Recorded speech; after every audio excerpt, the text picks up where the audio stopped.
পারমানম শারমণম ও নমো জগদ্ধাত্রী মহিমা বাসুদা ও নমো ব্রহ্মাণ্ড প্রভাসিত নমো কল্যাণ শান্তি যুগে যুগে নমোঃ লা ইলাহা হরতি পাপম ইল্লু ইলহা পরম পদম জন্ম বৈকুণ্ঠ পরবাপ ইনতীত জপি নামে মোহাম্মদ।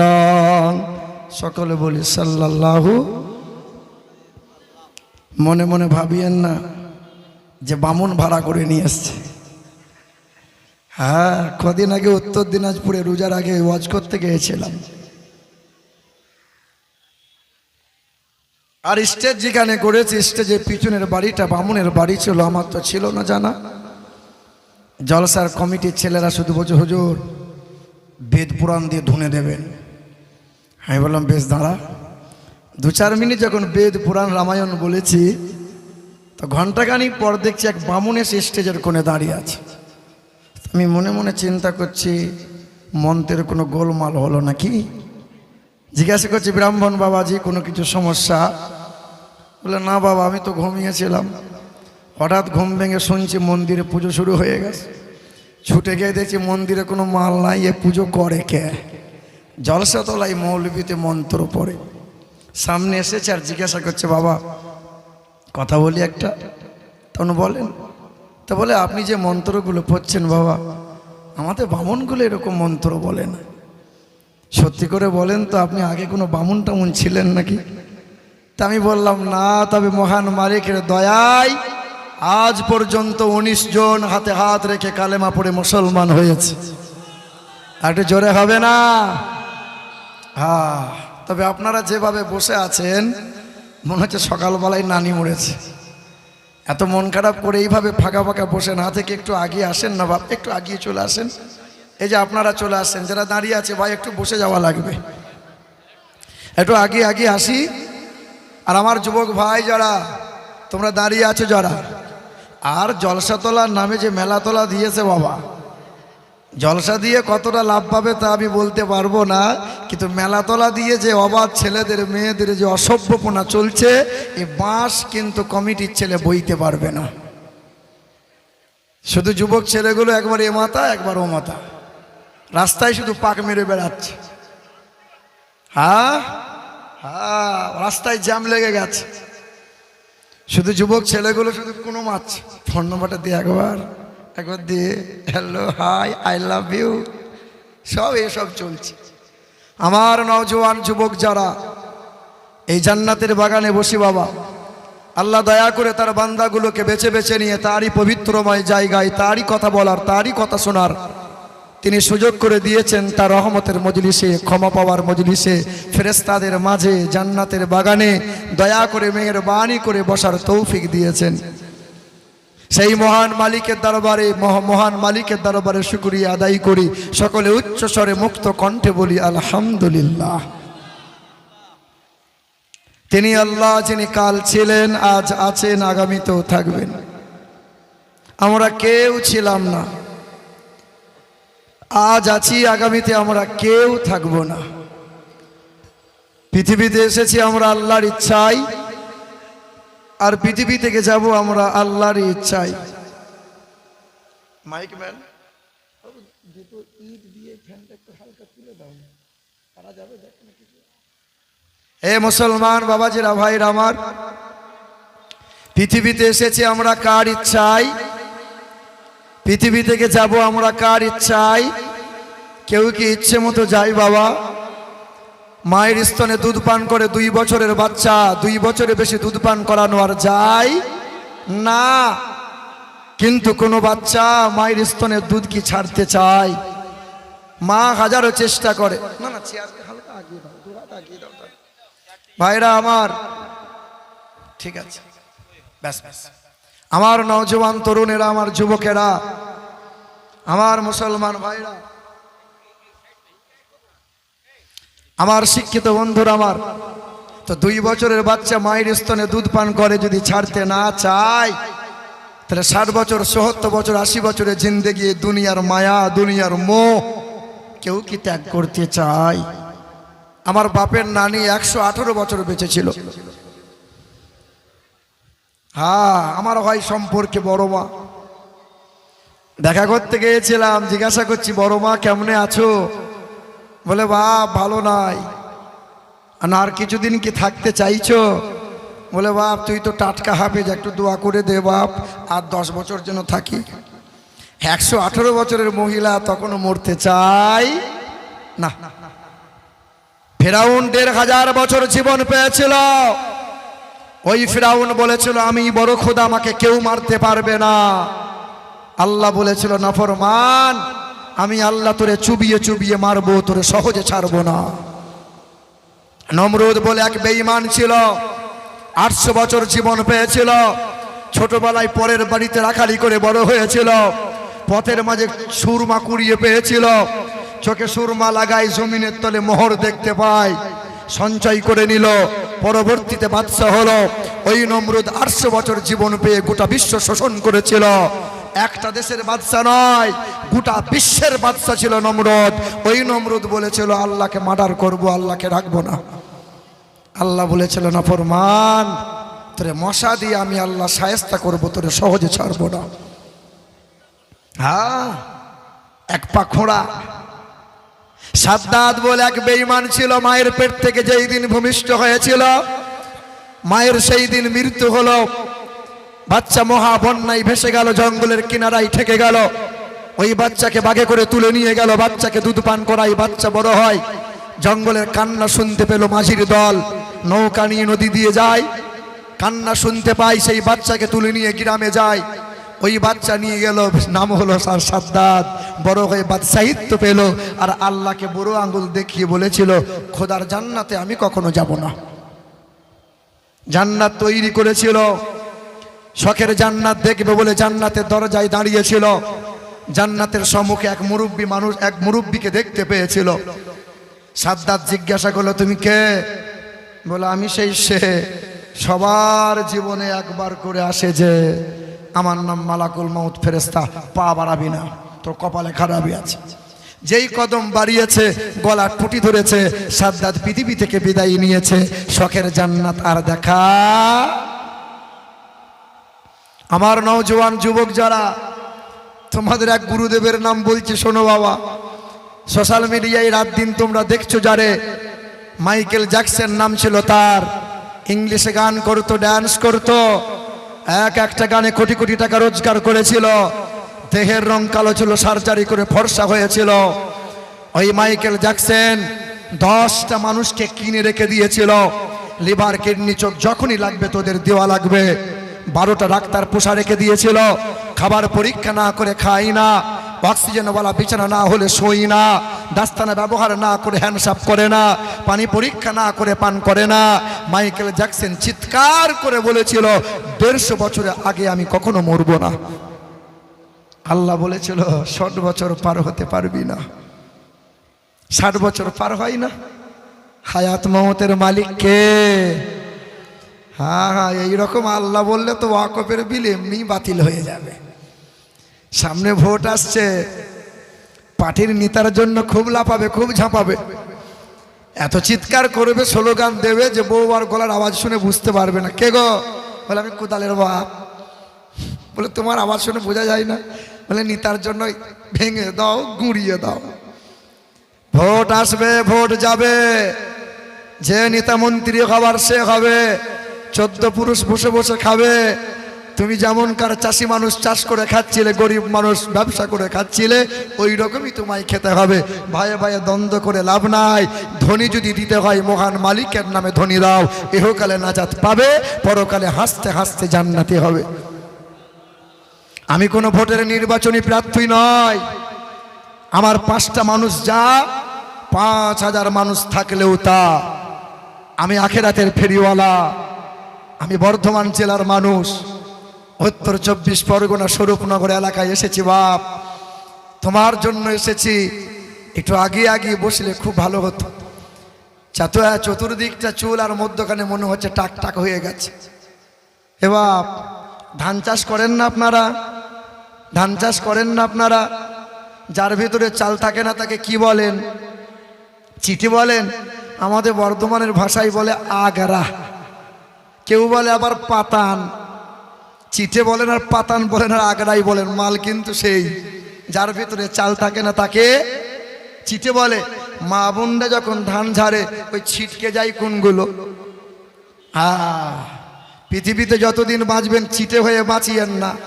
যতদিন চিটে হয়ে বাঁচবেন সব জায়গায় লাঞ্ছিত অপমানিত হবেন। আল্লাহ জাহান্নাম কাঠকয়লা দিয়ে জ্বালাবেন, ওই চিটেগুলো দিয়ে জ্বালাবে। পৃথিবীতে মা বোনরা বলে চিটে ফেলে দিও না, ধান সেদ্ধ করার জন্য জ্বালানি করতে হবে। কথা বুঝলেন না?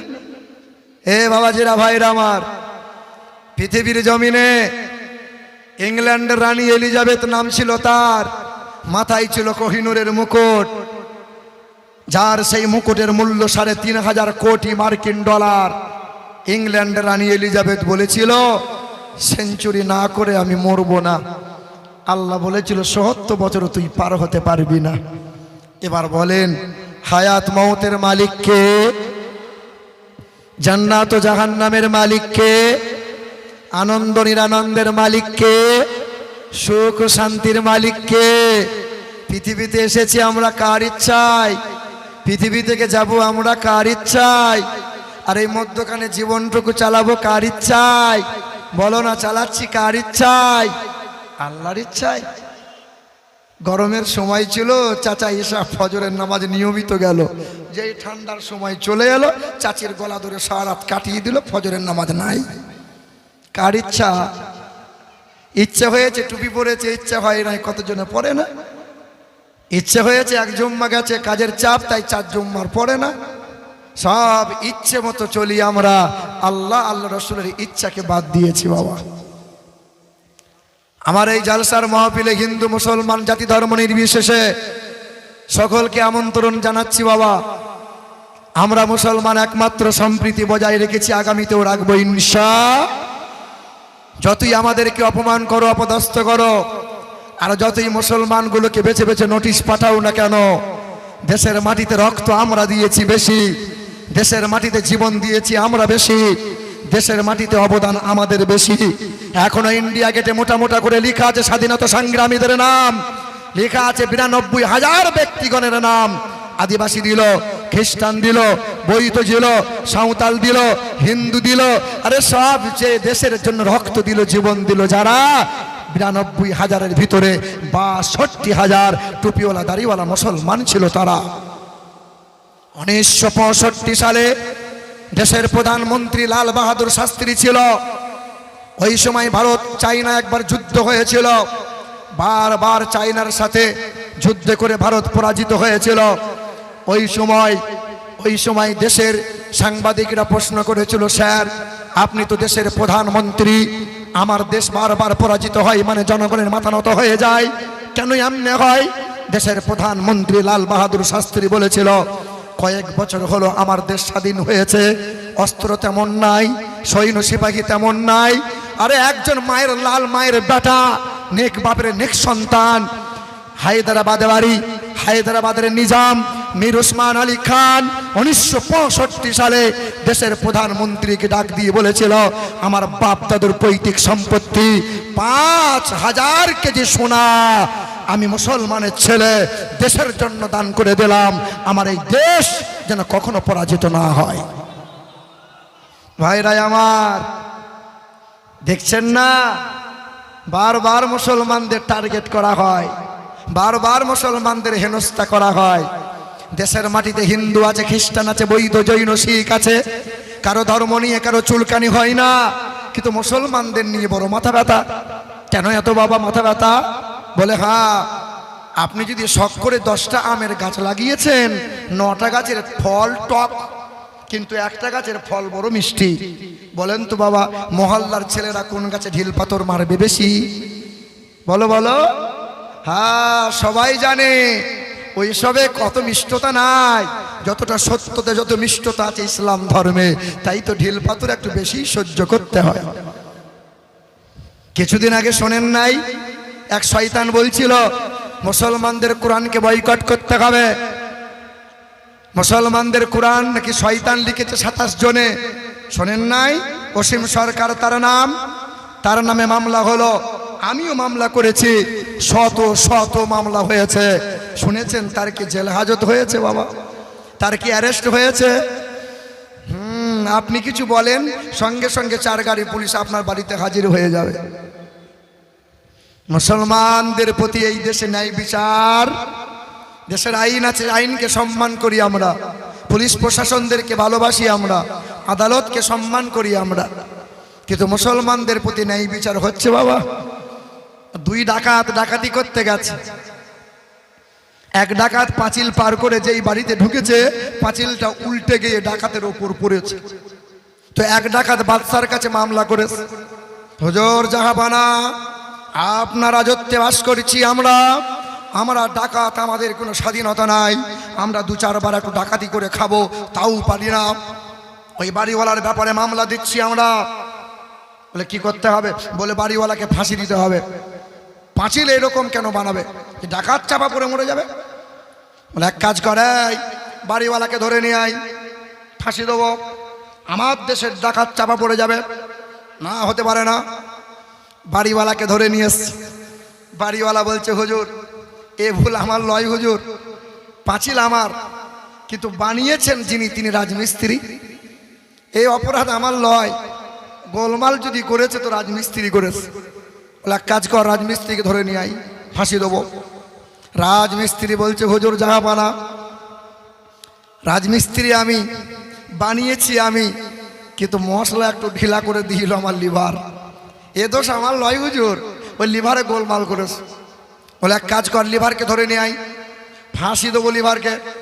লিভার বলছে, হুজুর জাহাপানা, ফাঁসি আমাকে দিয়েন না, আমার 2 বাচ্চা ছেলে মেয়ে আছে, বউ বাচ্চা আছে। হুজুর আমি গরিব মানুষ, আমি মশলা টসলা মাখাই, লিভার গিরি করি, তবে সিমেন্ট বালু মাখিয়েছিলাম, বালতিতে ছিল পানি, রাস্তা দিয়ে এক যাচ্ছিল হাতি, পায়ে করে লাত মেরে দিল, আর বালতির পানি সব পড়ে গেল, মশলা একটু ঢিলা হয়ে গেল, এই অপরাধ আমার লয় হুজুর, হাতিওয়ালার দোষ। বলে এক কাজ করে, হাতিওয়ালাকে ধরে নিয়ে আই। হাতিওয়ালাকে ধরে নিয়ে আসা হয়েছে। হাতিওয়ালা বলছে, হুজুর জাহাপানা, আমার হাতি ঠান্ডা হাতি, আমার হাতি লাফাচাপা করে না, কিন্তু রাস্তা দিয়ে এক মহিলা যাচ্ছিল, ওই মহিলা পায়ে এমন নুপুর পড়েছিল, ওই নুপুরের আওয়াজ ঝমঝমিয়ে বেজেছিল, ভয়ে আমার হাতি চমকে গিয়েছিল, লাত মেরে দিয়েছে, বালতির পানি উল্টে গেছে, এ দোষ আমার লয় হুজুর, ওই মহিলার দোষ। বলে এক কাজ কর, মহিলাকে ধরে নিয়ে আই, ফাঁসি দেবো। মহিলা বলছে, হুজুর ফাঁসি আমাকে দিয়েন না, আমি নুপুর বানিয়েছিলাম স্বর্ণকারের কাছে, ওই স্বর্ণকার একটু গোলমাল করেছে, তাই আমার নুপুরের আওয়াজটা একটু বেশি হচ্ছে। বলে এক কাজ কর, স্বর্ণকারকে ধরে নিয়ে আই, ফাঁসি দেবই। স্বর্ণকার বলছে, হুজুর এ ভুল আমার লয়, তারপরেও আমার আর বাহানা নাই, বাঁচবো কেমনে, তারপরেও যদি আপনি ফাঁসি দেন তো দেন, এমনি বউয়ের কাছে সম্মান নাই। রোগা পাতলা মানুষ, ফাঁসির মঞ্চে দাঁড় করিয়েছে স্বর্ণকারকে, গলার দড়ি যেমন দেয় টুক করে মাল খুলে যায়, বলছে এ মাল ফাঁসি দিয়ে লাভ নাই, এক কাজ কর, এলাকায় খুঁজে দেখ যার গরদান মোটা, ঘাড় মোটা ব্যক্তিকে খুঁজে দেখ, যার গরদান মোটা তাকে ফাঁসি দেবো।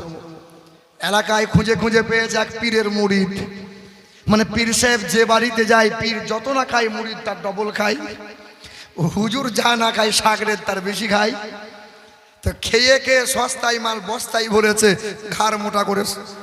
ফাঁসির মঞ্চে দাঁড় করানো হয়েছে। বলছে হুজুর আমার ফাঁসি দেবেন, অপরাধ, বলে তো ঘাড় মোটা ওই জন্য দেবো। কিছুই নাই, বলে তো ঘাড় মোটা। বলছে হুজুর ফাঁসি যখন দেবেন তাহলে একবার পীর সাহেবের সঙ্গে দেখা করতে দেন। পীর সাহেবের কাছে ছুটে গিয়ে বলছে হুজুর আমি আপনার মুরিদ, আপনি আমার পীর, একটা উপায় বার করেন হুজুর। বলছে তোকে বলেছিলাম সস্তায় মাল বস্তায় ভরিস না, হ্যাঁ কেন এত বেশি বেশি খেলি, যাই হোক তুই তোমার মুরিদ, দেখছি কি করা যায়। তবে শোন বাপ, ফাঁসির মঞ্চে তুই যখন দাঁড়াবি তুই শুধু বলি ফাঁসি আমাকে দাও, আর আমি পীর সাহেব আমি শুধু বলবো হুজুর ফাঁসি আমাকে দাও। দুজনে ফাঁসি নেওয়ার জন্য হুনহুনি করব।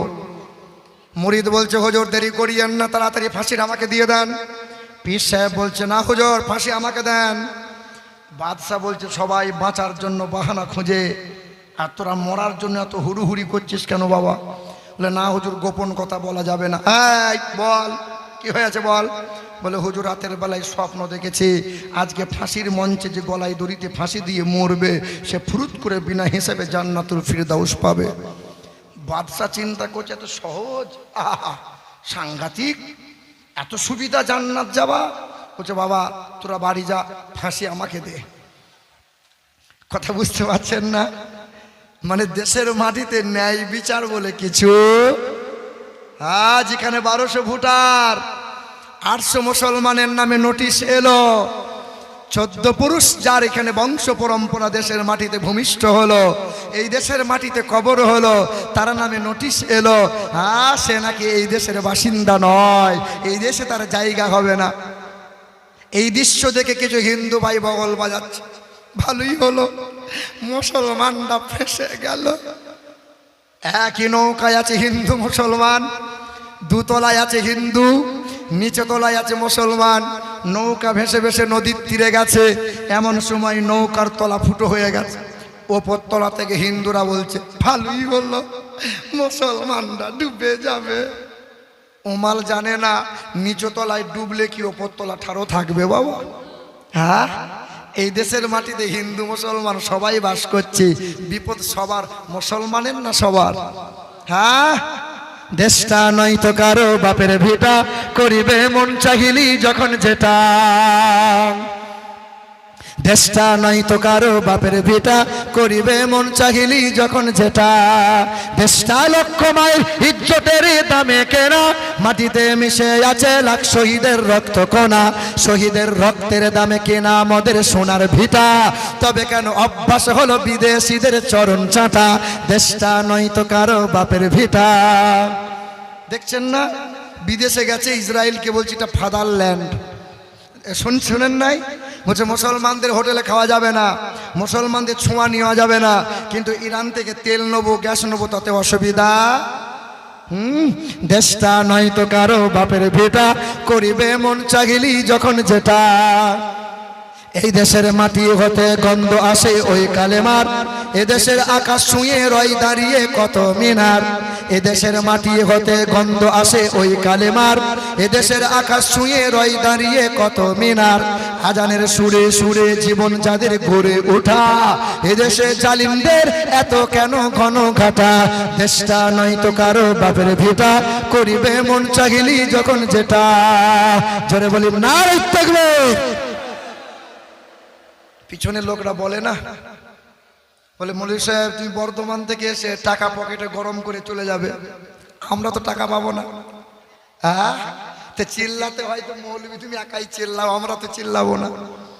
এবার সকলে একটু মোহাব্বতের সঙ্গে বলা যাবে না নারে তাকবীর, নারে তাকবীর, নারে রিসালাত, আল কোরআনের আলো। না না, আর ঘরে ঘরে জ্বালাইয়েন না, সারা জীবন তো ঘরে ঘরেই জ্বালালেন, আলোকিত আর হলো না। এবার কোরআন মাঠে ঘাটে আজারে বাজারে সব জায়গায় জ্বালাতে হবে। হ্যাঁ, বলো আল কোরআনের আলো, আল হাদিসের আলো, সুন্নিয়তের আলো, দ্বীন ইসলাম। নারে তাকবীর। অসুবিধা হচ্ছে নাকি বাবা? ভাইরা আর একটু আগে আসেন না, আপনারা এই সামনেটা চলে আসেন। ভাই আপনি আসেন, একটু আগে চলে আসেন। আপনারা কি বলছি, চলে আসেন, দু হাত করে আসুন। মহাব্বতে দুরূদ শরীফ। আল্লাহুম্মা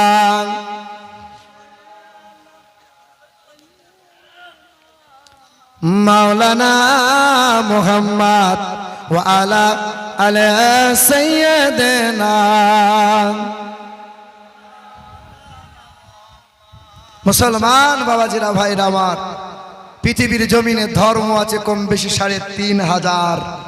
কতগুলো ধর্ম আছে? হ্যাঁ, পৃথিবীতে একটা ধর্ম আছে, সেই ধর্মের নাম হলো ইহুদি ধর্ম। ইহুদি ধর্মের মানুষ যারা, এরা বিশ্বাস করে যে আকাশ জমিন হায়াত মওত মালিক হলো দুইটা। আমাদের মালিক কয়টা? আচ্ছা, মালিক যদি একটা না হয়ে দুটোই হতো একটু ভালো হতো না বাবা? ঝামেলা বাড়তো না?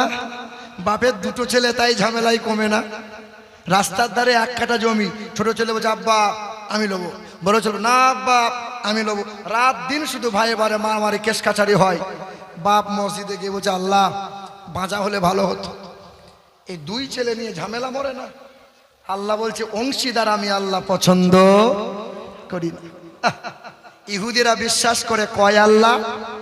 কোরআন পাকে আল্লাহ জানাইলেন ওয়াকালাতিল ইয়াহুদু উযাইরু ইবনুল্লাহ, এক মালিক আল্লাহ, তবে আল্লাহর একটা বেটা আছে নাম তার উযাইর, মালিক হলো দুইজনা।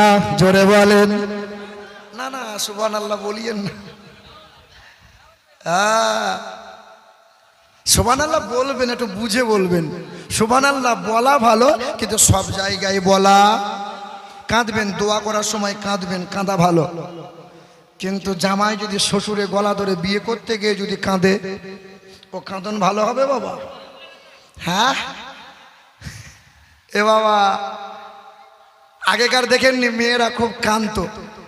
বিয়ে হয়ে যাওয়ার পর যখন শ্বশুর বাড়ি চলে যাচ্ছে তো বাবার গলা ধরে কাঁদে, একবার মায়ের গলা ধরে কাঁদে, একবার ভাবির, মানে কাঁদন বন্ধ হয় না।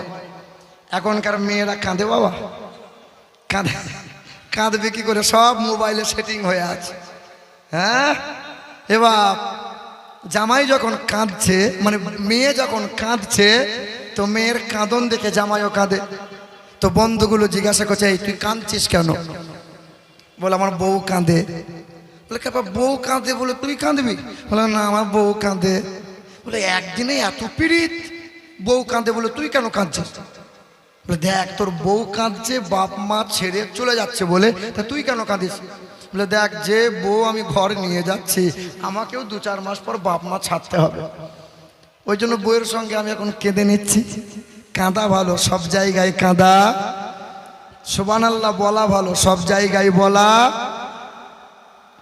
তাহলে ইহুদিরা বিশ্বাস করে কয় আল্লাহ। আর একটা ধর্ম আছে খ্রিস্টান ধর্ম। ওই খ্রিস্টান ধর্মের মানুষ যারা, ওদের বিশ্বাস, ওদের ধারণা মালিক হলো 3 জনা। কোরআনে আল্লাহ জানাই দিলেন ওয়াকালাল মাসিহু ইয়া ঈসা ইবনে মারইয়াম, এক মালিক আল্লাহ, তবে আল্লাহর একটা বিবি আছে নাম তার মারিয়াম, আল্লাহর একটা ছেলে আছে নাম তার ঈসা, মালিক হলো 3 জনা। জোরে বলেন। তবে আর একটা ধর্ম আছে আমাদের পাশাপাশি বসবাসকারী সনাতন ধর্মের মানুষ যারা, সকলকে সম্মান জানাই বাবা। ইতং কৌলগত প্রায় জনি সুপর ধর্মনি ধর্মত্তনাই সাতেন ভাগবান বাতারিষ্যতি। ধর্মের পোশাক পরলেই ধার্মিক হওয়া যায় না, লম্বা দাড়ি টুপি রাখলে পরেই ধার্মিক হওয়া যায় না। মানুষ হয়ে মানুষকে যদি ভালোবাসতে না পারো, বেদের ভাষায় লেখা আছে কখনো ধার্মিক হতে পারে না। সনাতন ধর্মের মানুষ যারা, এদের বিশ্বাস, এদের ধারণা আকাশের মালিক ব্রহ্মা, জমিনের মালিক বিষ্ণু, সূর্যের মালিক সূর্যদেব, বিদ্যার মালিক সরস্বতী, বিদ্যা মালিক সরস্বতী, স্কুলে পূজা হয় সরস্বতী। রুজির মালিক হলো লক্ষ্মী, ছেলে মেয়ে দেবে শিব দুর্গা, আর লোহা লক্করের মালিক হলো বিশ্বকর্মা। কিন্তু বেদে লেখা আছে এক মালিকের কথা, পরে না, হয়তো জানে না, আর যারা জানে তারা হয়তো কাউকে বলে না, বললে বাজার আর চলবে না। বেদে লেখা আছে দামালানাম পারমানাম সারমানাম ও নমো জগদাত্রী মহিমা দানা দ্বিতীয়াম না তৃতীয়াম চতুর্থ না পচ্যুতে ঈশ্বর সর্বস্ব জাগতাং আল্লাং জষ্টাং ষষ্ঠাং। তিনি 2টা হবেন না, তিনি 3টা হবেন না। হ্যাঁ, ও নমো ব্রহ্মাণ্ড, তিনি তো হবেন বিশ্ব ব্রহ্মাণ্ডের মালিক। আকাশের মালিক যিনি, জমিনের মালিক তিনি, আনন্দের মালিক যিনি, নিরানন্দের মালিক তিনি। যার ইচ্ছার বাইরে গাছের পাতা নড়ে না, সবার মৃত্যু হবে, তার কখনো মৃত্যু হবে না। যার কোনো বিবি নাই, বাচ্চা নাই, তিনি কখনো জন্ম নেন নাই, তিনি কাউকে জন্ম দেন নাই, তিনি কখনো খান না, ঘুমান না, তিনি এক অদ্বিতীয় লা শারীকা লাহ, তিনি তো আল্লাহু আল্লাহ। একদিন মুসা নবী জিজ্ঞাসা করছিলেন, ও দয়ার মালিক আল্লাহ, আমরা যেমন ঘুমাই, আল্লাহ আপনি কি ঘুমান না? লা তাখুযুহু সিনাতুন ওয়ালা নাওম। আল্লাহ বলে, ওরে মুসা, আমি আল্লাহ কেমনে ঘুমাই? বান্দা যখন ঘুমাইয়ে যায় তার দেখে আত্মা থাকে না, রাতের বেলায় পিশাব লেগেছে, বান্দার কে ঘুম ভাঙাইবে বল? আমি আল্লাহ প্রতিদিন নিয়মিত পূর্ব দিকে সূর্যকে জাগাই, আমি আল্লাহ যদি ঘুমাইয়ে যায়, রাতে চন্দ্র তারকা দিয়ে আসমানকে কে সাজাইবে বল? রে মুসা, আমি আল্লাহ তোমারে ঘুম ভাঙাই, তাই দেখতে পাও সকাল, আর আমি আল্লাহ যদি ঘুম না ভাঙাই, দেখতে পাবে পরকাল। বলেন, হায়াত মওতের মালিক কে? রুজির মালিক কে? বিশ্বাস হয় বাবা? রুজির মালিক যদি আল্লাহ হলো, তাহলে গোপনে গোপনে নার্সিং হোমে গিয়ে বইয়ের পেট কে কেটে আনলে বলো? ও ডক্টর রাইহুল জামান, রায়হান আছে এখানে? ডক্টর রায়হান, পৃথিবীতে মানুষ আমরা মনে মনে ভাবি, দু চারটে ছেলে হলে হয়তো খাওয়ানোর ঝামেলা কে এত পোয়াইবে? গরু ছাগলের একটা বাচ্চা হবার পরে যদি না হয়, জাত ভালো নয়, পাইকের দেয়াকে রেখে লাভ নাই। হাঁস মুরগি দুটো ডিম দেওয়ার পরে যদি আর না দেয়, বলে মৌলবীকে খাইয়ে দিয়ে রেখে আর লাভ নাই। হে বাবা, রুজির মালিক যিনি, হায়াত মওতের মালিক তিনি, বলেন ছেলে মেয়ে দেয় কে? কিছু কিছু মানুষের ধারণা মাজারে গিয়ে মাথা ঠকলে পীর সাহেব ছেলে দেয় মেয়ে দেয়। এত কাজের ঝামেলা আল্লাহ হয়তো সামলাতে পারে না। হ্যাঁ, ডানকুনি বলে এক জায়গায় ওয়াজ করে বসে আছি, হিজাব পরে এক মহিলা, পিছনে স্বামীটা দাঁড়িয়ে আছে, সামনে ওয়াজ করে বসে আছে, খানা খাবো, ছুটে এসে পায়ের কাছে উপর হয়ে পড়ে গেল। আমার সর্বনাশ, কি হয়েছে রে? পায়ে মাথা ঠুকলি যে? বলছে হুজুর 7 বছর ছেলে ভাই নাই, আপনার ওয়াজ শুনলাম, সাংঘাতিক ওয়াজ, একটা আপনাকে ছেলে দিতেই হবে। ছেলে কি ব্যাগে ভরা আছে? ছেলে ভরে দেবো। এই ছেলে দেওয়ার মালিককে?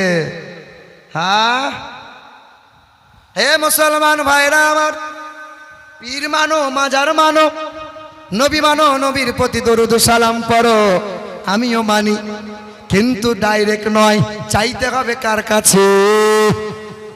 আল্লাহ বলে, বান্দা আমি আল্লাহকে তালাশ করো, মধুর মিষ্টি নিয়ে গবেষণা করো, দুধের সাদা নিয়ে গবেষণা করো, দরিয়ার ঢেউ নিয়ে গবেষণা করো। এ দুনিয়ার মানুষেরা, জোয়ার ভাটা নিয়ে গবেষণা করো, সূর্য চন্দ্র নিয়ে গবেষণা করো, যেদিকেই তাকাবে প্রতিটা সৃষ্টির মাঝে দেখতে পাবে এক আল্লাহ। হ্যাঁ, আমার মাদ্রাসার ছেলেরা বছর খানিক আগে আমাকে একবার বলল, হুজুর একবার দীঘা নিয়ে চলুন না, দীঘা লাল না সবুজ একবার দেখবো, কোনোদিন দীঘা দেখি নাই। এ বাবা, দীঘা তো অনেকজন গেছেন, তবে এখন খুব মুশকিল বাবা, যেমন ন্যাংটামো, আর এখন তো করে দিয়েছে জগন্নাথ, আছে না? মমতা খালা বলছে জগন্নাথ বানাইলাম, রাজারহাটে দুর্গা মণ্ডপ বানাবো, শিলিগুড়িতে কালী মন্দির বানাবো, আর আমাদের মুর্শিদাবাদের এক নেতা বলছে লে আমি মসজিদ বানাবো। শোনেন নাই? মুর্শিদাবাদের বেলডাঙ্গায় হচ্ছে না? কি হচ্ছে বাবা? বাবরি মসজিদ। এই তো কদিন আগে রাস্তা দিয়ে আসছিলাম, এক বয়স্ক মুরব্বী দেখি নদিয়া জেলা নাকাশিপাড়া থেকে দুটো ইট বগলে করে নিয়ে হাঁটছে। চাচা কোথায় যাও? বলে মৌলভী সাহেব জানো না বাবরি মসজিদ হচ্ছে, 60 কিলোমিটার রাস্তা হাঁটছি, দুটো ইট বাবরি মসজিদে দেবো, দুটো জান্নাত পাবো।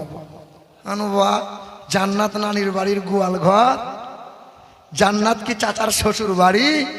নিজের গ্রামের মসজিদে 10টা টাকা দেয় না, আবার জুম্মার দিনে নামাজ পড়তে গেলে 2 টাকার কয়েন নিয়ে গেছে। কেউ আবার 1 টাকার কয়েন, যেটা বাজারে চলে না, কোটোতে এমন করে মেরেছে গোটা মসজিদ কেঁপে গেছে। হ্যাঁ, হাওড়াতে এক হিজড়া আমার কাছ থেকে টাকা চেয়েছিল, তো 5 টাকার কয়েন দিয়েছে, তো হিজড়া বলছে টাকা লোবো না। 5 টাকার কয়েন হিজড়া নেয় না, আরে জুম্মার দিনে নামাজ পড়তে গিয়ে 2 টাকার কয়েন দিচ্ছে। আল্লাহ তোমাকে ভিক দিলাম। আল্লাহকে ভিক দিতে গেছো? চায়ের দোকানে বসলে তো 50-60 টাকা নষ্ট করে দাও, আর জুম্মার দিনে মসজিদে গেলে 2 টাকার কয়েন। এবার আমার নওজোয়ান তরুণেরা, তো বাবরি মসজিদ হওয়াতে খুশি না নারাজ আপনারা? খুশি না? খুশি না? কিন্তু মসজিদের দোহাই দিয়ে যদি রাজনীতি হয় বাবা, হ্যাঁ, কেন্দ্র থেকে বাহিনী পাঠাচ্ছে, হুমায়ুন তোমাকে বাহিনী দিলাম, তুমি শুধু ভোট কাটো, যত ভোট কাটবে তত আমরা ক্ষমতায় আসবো। বাবাজিরা ভাইরা আমার, রাজনীতি আমি করতে আসি নাই, রাজনীতি বুঝিও না, কিন্তু খোদার ঘর মসজিদ নিয়ে রাজনীতি করলে আমরা পছন্দ মেনে নেব না। হে মুসলমান ভাইরা আমার, তো মাদ্রাসার তালিব ইলমগুলোকে বললাম বাবা দীঘা তোদেরকে দেখাবো। দেখবেন মাদ্রাসার তালিব ইলম হয় যারা একটু দুষ্টু টাইপের ছেলে হয়, তারা কি বলেন, মাদ্রাসার তালিব ইলমরা একটু দুষ্টু টাইপের হয়। বাপের 4টে ছেলে, যে ছেলে বাপের কথা মানে না, বাপ আর বাগাতে পারে না, ওই ছেলেকে মাদ্রাসায় দেয় মৌলবি তুই সামলা। ভুল বললাম নাকি? মানে বেশিরভাগ ক্ষেত্রেই হয়। তবে এই দুষ্টু ছেলেটা যখন মাদ্রাসায় ভর্তি হয় আর কোরআন যখন দুলে দুলে পড়ে, এই ছেলেটা ভবিষ্যতে কোরআনের স্পর্শ পেয়ে নেককার আল্লাহওয়ালা হয়ে যায়। হয় কি হয় না? কোরআনের স্পর্শ পেলে দাম বাড়িয়ে দেয় কে? ওমরে ফারুক যখন জিরো ছিল, কোরআনের শীতল হওয়া হৃদয়ে লাগিয়ে নিল, অর্ধজাহানের হিরো বানিয়েছে কে? হ্যাঁ, জিজ্ঞাসা করছে ওমরে ফারুক তোমার কি ভয় লাগে না? তুমি একাকী ঘোরো, তুমি তো অর্ধজাহানের বাদশাহ। বলে আমার বুকে কোরআন আছে, ভয় আছে আল্লাহর, আমি আল্লাহকে ভয় করি, আল্লাহ আমাকে হিরো বানিয়েছে, তাই অর্ধজাহানের মানুষ আমায় ওমরে ফারুককে ভয় করে। ভাইরা আমার, সবচেয়ে দামি মাস কোনটা? এই তো গেল, এখনো দেহ থেকে সুগন্ধ যায় নাই। তবে রমজান মাস যখন ছিল, নামাজি মুসল্লিদের গুঁতোগুতি ছিল, মসজিদে জায়গা হয় না। যেই ঈদ চলে এলো, কত মুসল্লি নামাজি হারিয়ে গেল, আর খুঁজে পাওয়া যায় না। রমজান মাস ছিল মাগফিরাতের মাস, রমজান মাস ছিল ক্ষমা পাওয়ার মাস, রমজান মাস ছিল রহমতের মাস, রমজান মাস ছিল বরকতের মাস, রমজান মাস ছিল মাগফিরাতের মাস, রমজান মাস ছিল মুত্তাকি হওয়ার মাস, রমজান মাস আল্লাহর প্রিয় বান্দা হওয়ার মাস। রমজান মাস তো মা বোনরা ভেবে নিয়েছে বাজার করার মাস। দেখেননি আপনারা? এবার আমার নওজোয়ান তরুণেরা, এই তো ঈদের দিন, এই তো ঈদের দিন বাগনান, হাওড়া বাগনানে 3টে নওজোয়ান যুবক ছেলে 30টা দিন রোজা রেখেছে। ঈদের দিন নামাজ পড়ে হোটেলে গেছে, 3 বন্ধু মিলে বোতলে টান মেরেছে, অ্যাপাচি গাড়িতে নিয়ে 3 বন্ধু মিলে রাস্তায় এদিক যায় ওদিক যায়, মস্তানি মেরে যায়, 12 চাকার তলায় পড়ে গেল, আটার মতো পিষে গেল। যুবকরা বলে এখন তো আমরা মরবো না, মরবে তো বুড়োরা। কারা মরবে বাবা? আগে কারা মরবে? আম গাছে অনেক মুকুল এসেছিল বাবা, সব মুকুল কি গুটি হয়েছে? সব মুকুল কি গুটি দাঁড়িয়েছে? আবার সব গুটি বুড়ো পর্যন্ত থাকবে না, কত মাল ঝরে ঝরে ঝরে ঝরে চলে যাবে। সব যুবক বুড়ো থাকবে না বাবা। হ্যাঁ, সব আম শেষ পর্যন্ত পাকা পাবেন না, কিছু আছে আবার কোন দিন ঝড় বৃষ্টি হবে, কত মাল ঝরে যাবে। কি বলেন? কে কখন যাবে জানা আছে বাপ? নাই। মুসলমান ভাইরা আমার, সবচেয়ে দামি মাস হলো রমজান মাস। ও আল্লাহ, রমজান মাসের কেন এত দাম বাড়িয়ে দিলে? বলে শাহরু রমাদান আল্লাযী উনজিলা ফীহিল কুরআন, আমি আল্লাহ রমজান মাসে কোরআনটা নাজিল করে দিলাম, তাই তো রমজান মাসের দামটা সবচেয়ে বেশি বাড়াইয়ে দিলাম। বলেন তো সবচেয়ে দামি রাত কোনটা? লাইলাতুল কদরের রাত কত দামি রাত। এক রাত ইবাদত করলে পরে 83 বছর 4 মাস ইবাদত করার স্বভাব আমার আল্লাহ দান করে দেয়। ও আল্লাহ, লাইলাতুল কদরের রাতের দাম কেন এত বাড়িয়ে দিলে? বলে ইন্না আনজালনাহু ফি লাইলাতুল কদর, আমি আল্লাহ ওই লাইলাতুল কদরের রাত্রিতে কোরআনটা নাজিল করে দিলাম। বলেন তো বাবা, সবচেয়ে দামি ফেরেশতার নাম কি? ও জিবরাইল ফেরেশতা, তোমার কেন এত দাম বেড়ে গেল? নাজালা বিহির রুহুল আমিন, রুহুল আমিন জিবরাইল বলে আল্লাহ পাক কোরআনটা আমি জিবরাইলের মাধ্যমে পৃথিবীর জমিনে অবতীর্ণ হলো, তাই তো আমি জিবরাইলের দাম আল্লাহ বাড়াইয়ে দিল।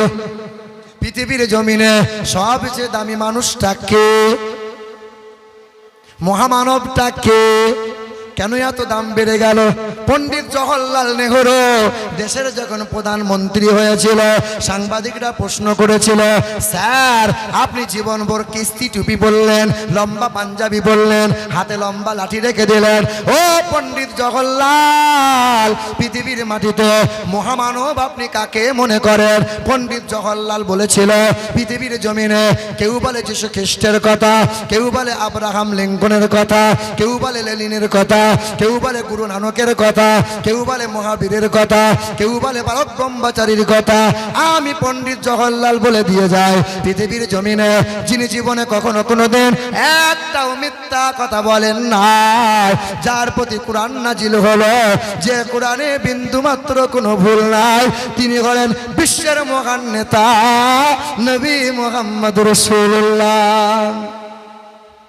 সবচেয়ে সর্বশ্রেষ্ঠ জাতি হলো তারা, খায়রুকুম মান তাআল্লামাল কুরআন ওয়া আল্লামা, কোরআন পড়ে যারা, কোরআন পড়ায় যারা, পৃথিবীর জমিনে সবচেয়ে দামি মানুষ তারা।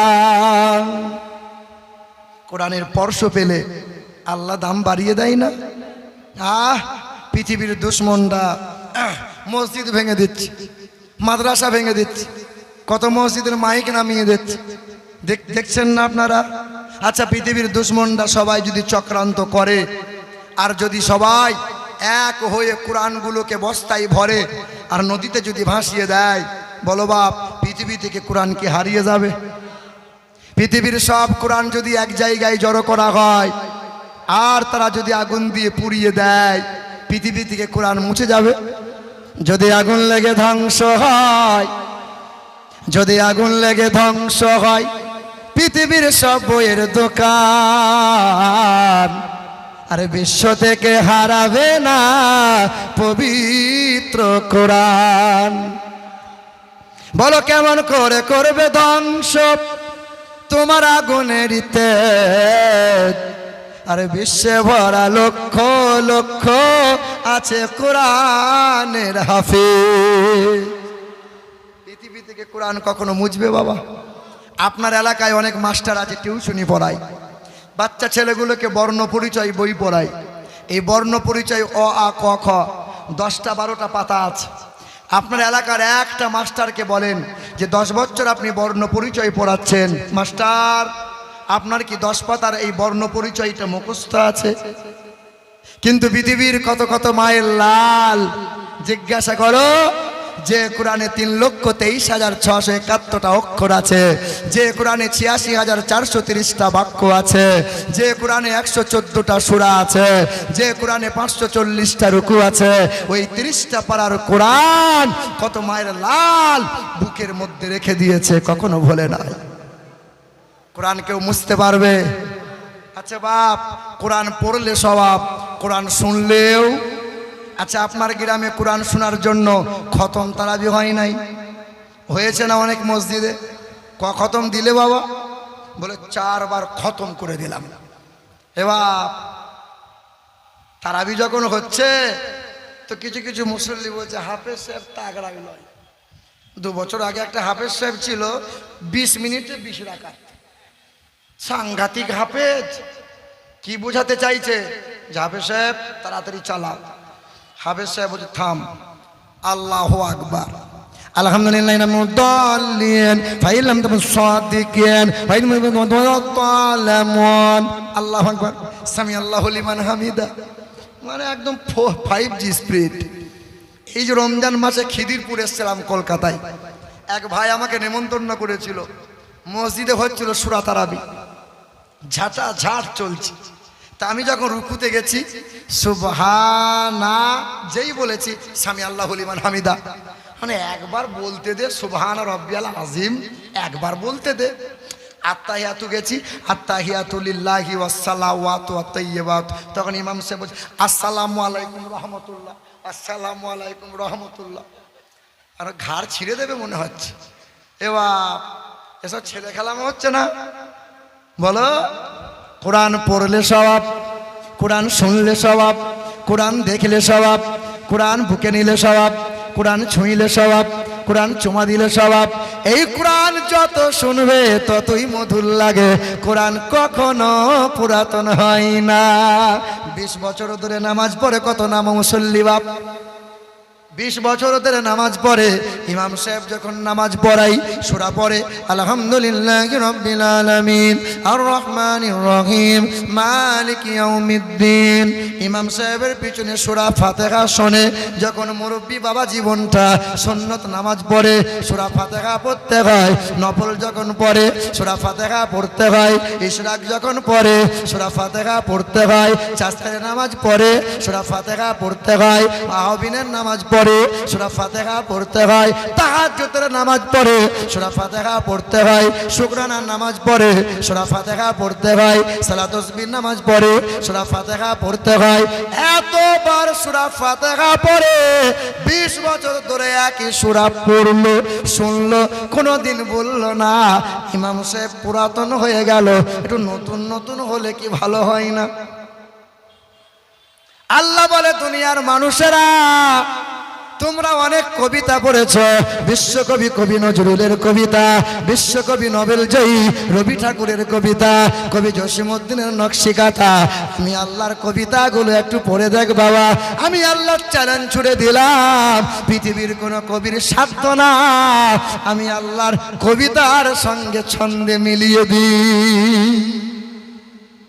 দেখেন ওয়াশ-শামসি ওয়া দুহাহা ওয়াল কামারি ইযা তালাহা ওয়ান নাহারি ইযা জাল্লাহা ওয়াল লাইলি ইযা ইয়াগশাহা ওয়াস সামাই ওয়া মা বানাহা ওয়াল আরদি ওয়া মা তাহাহা ওয়া নাফসিন ওয়া মা সাওয়াহা ফাআলহামাহা ফুজুরাহা ওয়া তাকওয়াহা ক্বাদ আফলাহা মান যাক্কাহা ওয়া ক্বাদ খাবা মান দাসসাহা কাযযাবাত সামুদ বিতাগওয়াহা। হা হা হা, ছন্দে মিল আছে না নাই? আর রহমান আল্লামাল কুরআন খলাকাল ইনসান আল্লামাহুল বায়ান আশ-শামসু ওয়াল কামারু বিহুসবান। মিল আছে না নাই? ওয়ান নাজমি ইযা হাওয়া মা দাল্লা সাহিবুকুম আমা গাওয়া আমা ইয়ান্তিকু আনিল হাওয়া ইন হুয়া ইল্লা ওয়াহয়ুন ইউহা ওয়াত-তুর ওয়া কিতাবিম মাসতুর ফি রাক্কিম মানশুর ওয়াল বাইতিল মা'মুর। মিল আছে না নাই? কুল আউযু বিরাব্বিন নাস মালিকিন নাস ইলাহিন নাস মিন শাররিল ওয়াসওয়াসিল খান্নাস। মিল আছে না নাই? হে মুসলমান ভাইরা আমার, বলেন তো বাবা কোরআনের সূরা আছে কয়টা? তবে আল্লাহ 114টা সূরা দিয়ে একটা সূরার নাম দিলেন, ওই সূরার নাম সূরা পিঁপড়ে। শুনেছেন কোনোদিন? কোরআন শরীফে আল্লাহ একটা সূরা দিয়েছেন, ওই সূরাটার নাম হলো সূরা মৌমাছি। কোরআন শরীফে আল্লাহ আর একটা সূরা দিলেন, ওই সূরাটার নাম হলো সূরা মাকড়সা। দিয়েছেন না দেন নাই? হে মুসলমান, সূরার নাম সূরা পিঁপড়ে, আছে 19 নম্বর পারা, 14 নম্বর পৃষ্ঠা, 18 নম্বর আয়াত, 4 নম্বর লাইনে আল্লাহ পিঁপড়ে নিয়ে আলোচনা করলেন। আল্লাহ পাক জগতের মানুষকে বুঝাতে চাইলেন। এ দুনিয়ার মানুষেরা সবড্ড পিপিলিকা নিয়ে গবেষণা করো, দেখো এক আল্লাহ খুঁজে পাবে। তোমরা যেমন খাবার সংগ্রহ করো, পিপিলিকাও খাবার সংগ্রহ করে। তোমরা যেমন ব্যবসা করো, পিঁপড়াও ওই রকম ব্যবসা করে। তোমরা যেমন ঘর বাড়ির সৌন্দর্যতা বজায় রাখো, পিপিলিকাও ওই রকম লেপন চপন দিয়ে ঘর বানায়। তবে সবার পাকস্থলী একটা, পিঁপড়ের পাকস্থলী হলো দুইটা। জার্মানের এক খ্রিস্টান বৈজ্ঞানিক, নাম তার ডক্টর উইলসন, কোরআন পড়ছিল। তার মনে মনে চিন্তা ছিল, মুসলমানরা বলে এই কোরআনে কোনো ভুল নাই, আমি এই কোরআনটা পড়ে ভুল বার করব। খ্রিস্টান ধর্মের বৈজ্ঞানিক সূরা নামাল 19 নম্বর পারা 14 নম্বর পৃষ্ঠার 18 নম্বর আয়াত, এই আয়াতটা যখন পড়ছিল, আল্লাহ এখানে বলতেছে, ক্বালাত নামলাতু ইয়া আইয়ুহান নামলু দুখুলু মাসাকিনাকুম লা ইয়াখতিমান্নাকুম সুলাইমান ওয়া জুনুদুহু ওয়া হুম লা ইয়াশউরুন।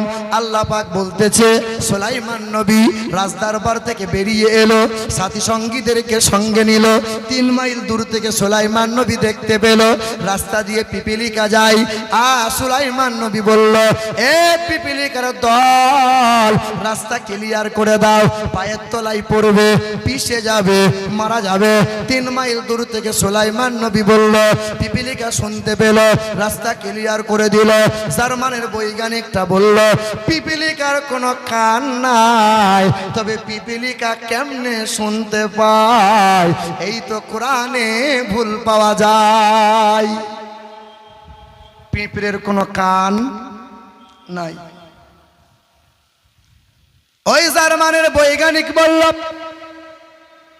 আমি রিসার্চ করে জানতে পারলাম পৃথিবীর মাটিতে 12,000 রকমের পিপিলিকা আছে। কত হাজার? তবে আমাদের মৌলভী সাহেবের একটা মিথ্যা কথা শিখিয়েছে আমাদের, মাখলুকাত কয় হাজার, কয় হাজার, এটা মিথ্যা কথা, আর বলবেন না যেন। শুধু 12,000 যদি পিপিলিকা হয়, 13,800 প্রকারের শুধু পাখি আছে, 400 প্রকারের শুধু গরু আছে, 900 প্রকারের শুধু কুত্তা আছে, কুত্তা। আর পাখি আর পিপিলিকার 18,000 বেশি হলো কি হলো না? আল্লাহর সৃষ্টি গুণে শেষ করা যাবে? 18,000 বলা যাবে না। ভাইরা আমার, জার্মানের বৈজ্ঞানিকটা বলল, পিপিলিকার কোনো কান নাই, তবে সুলাইমান নবী বলল, কেমনে পিপিলিকা শুনতে পেল? 4 বছর রিসার্চ করলো। 4 বছর রিসার্চ করার পরে একটা আয়াত নিয়ে আর পিপিলিকা নিয়ে 4 বছর গবেষণা করার পর দৌড়ে চলে এলো, কোরআনটা বুকে আঁকড়ে নিল, চিৎকার করে কালেমা পড়ে নিল, কালেমা লা ইলাহা ইল্লাল্লাহু মুহাম্মাদুর রাসূলুল্লাহ।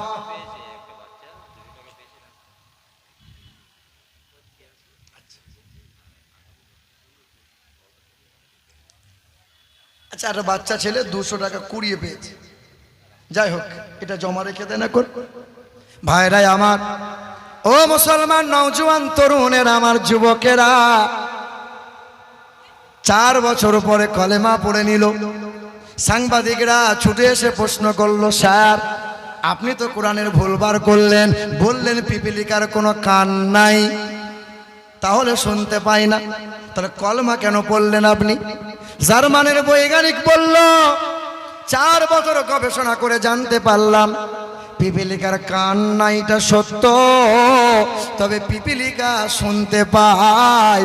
কারণ হলো আল্লাহ কুদরতের মালিক, এই পিঁপড়ের পায়ে সেন্সার বসানো আছে, ভাইব্রেশন বসানো আছে, পিপিলিকার পায়ের মাধ্যম দিয়ে দুনিয়ার সব শব্দ শুনতে পায়। পবিত্র কোরআনে বিন্দু মাত্র কোনো ভুল নাই, বলো সুবহানাল্লাহ। ভাইরা আমার, ওই কোরআনে আল্লাহ একটা সূরা দিলেন, সূরাটার নাম হলো সূরা মৌমাছি। আছে 14 নম্বর পারার 13 নম্বর পৃষ্ঠার 69 নম্বর আয়াত 9 নম্বর লাইন। আল্লাহ মৌমাছি নিয়ে আলোচনা করলেন। হে জগতের মানুষেরা, একটু মৌমাছি নিয়ে গবেষণা কর, আল্লাহ খুঁজে পাবি। আমেরিকার 11 জন পাদ্রী বৈজ্ঞানিক মৌমাছি নিয়ে গবেষণা করলো। আমেরিকার মৌমাছি, বাংলার মৌমাছি গাছের ডালে ঘরের কোণে বাসা তৈরি করে।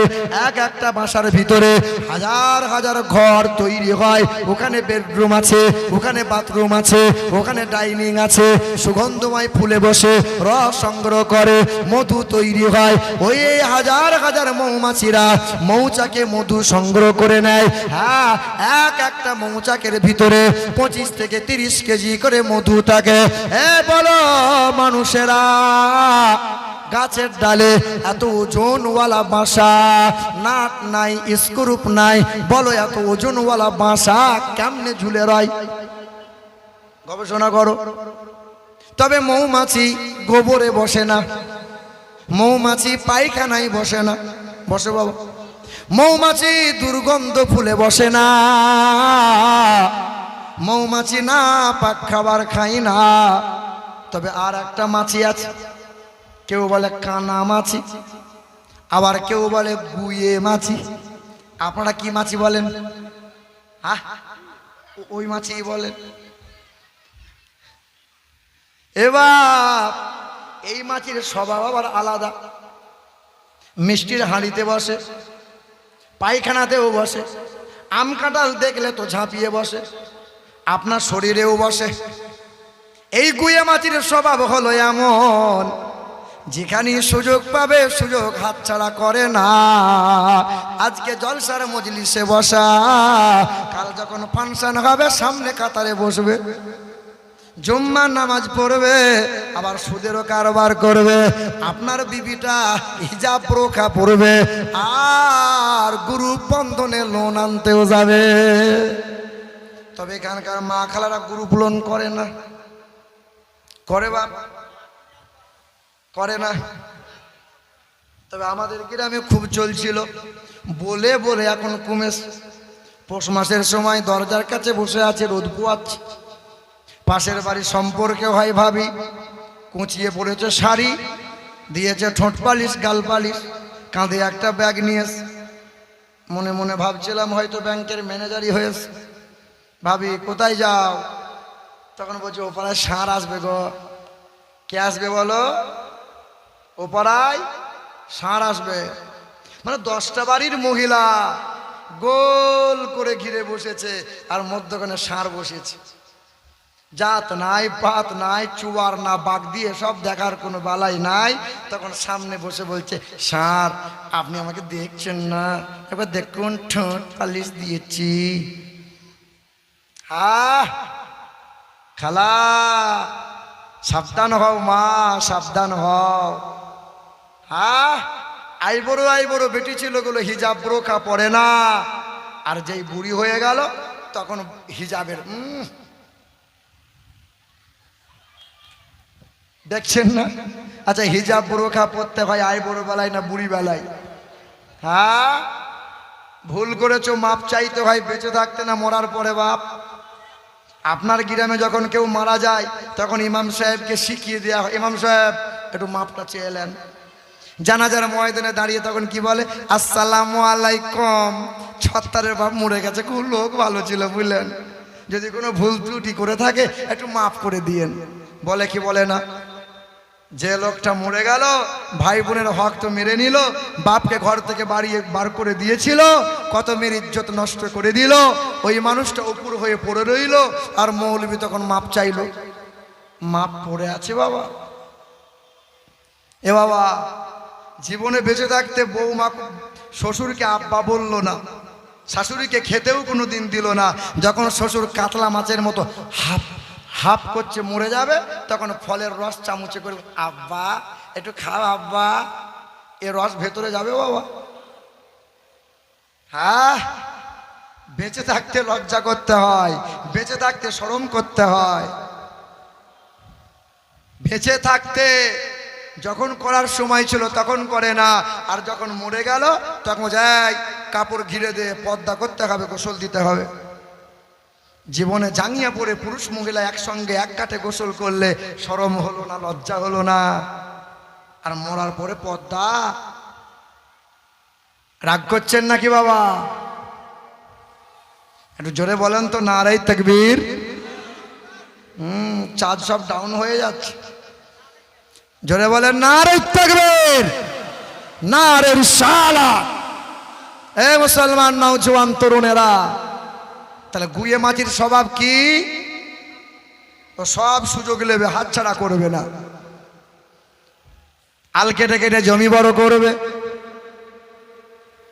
সেজদা করবে না, জিকির আজকারে থাকবে না, সুদ আর লটারি বন্ধ রাখবে না। আরে আল্লাহর পিয়ারা বান্দা হলো তারা লটারি জুয়া থেকে নিজেকে বাঁচিয়ে রাখে যারা। আল্লাহর প্রিয় বান্দা হলো তারা সুদের কারবার করে না, তারা বন্ধনের গ্রুপের লোন আনতে যাবে না যারা।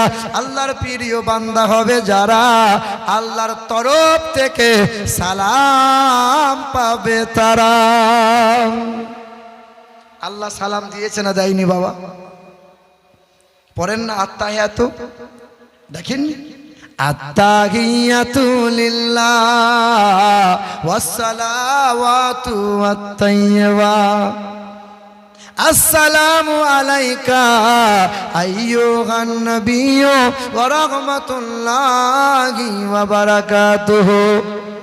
আল্লাহ নবীকে সালাম দিলেন, রহমত দিলেন, নবীকে বরকত দিলেন, আল্লাহর সঙ্গে নবীর দিদার হয়ে গেল।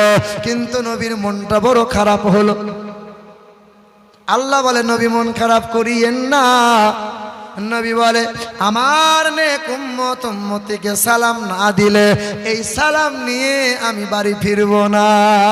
আল্লাহ বলে আমার নেক বান্দা বান্দি যারা হতাশা হবে না তারা, ও নবী আমি জানিয়ে দিলাম আসসালামু আলাইনা ওয়া আলা ইবাদিল্লাহিস সালিহিন।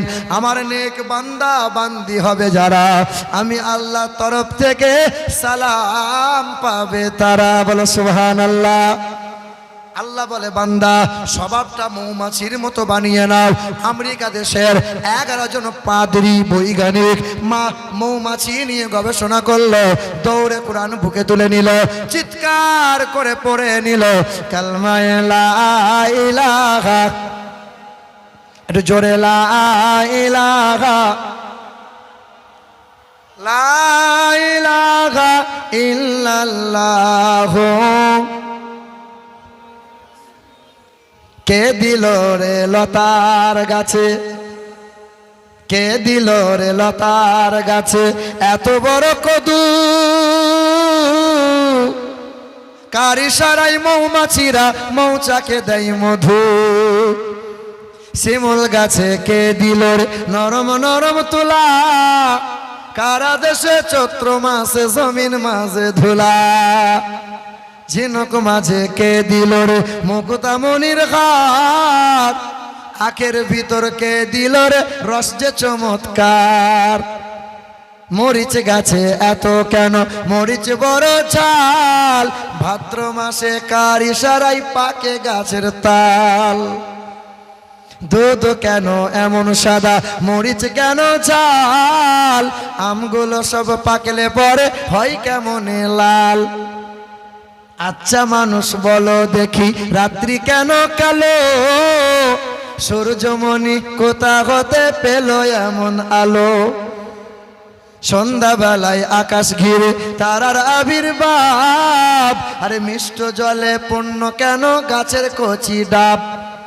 চিনি কেন মিষ্টি এত, তেঁতুল কেন টক, কোকিল কেন কালো এত, ফর্সা কেন বক।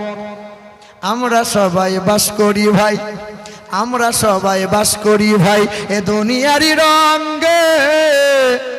হাতের লেখা মুখের চেহারা মেলে না কারো সঙ্গে, আর মেলে না কণ্ঠ গলার, আর মেলে না কণ্ঠ গলার বড় আঙ্গুলের টিপ।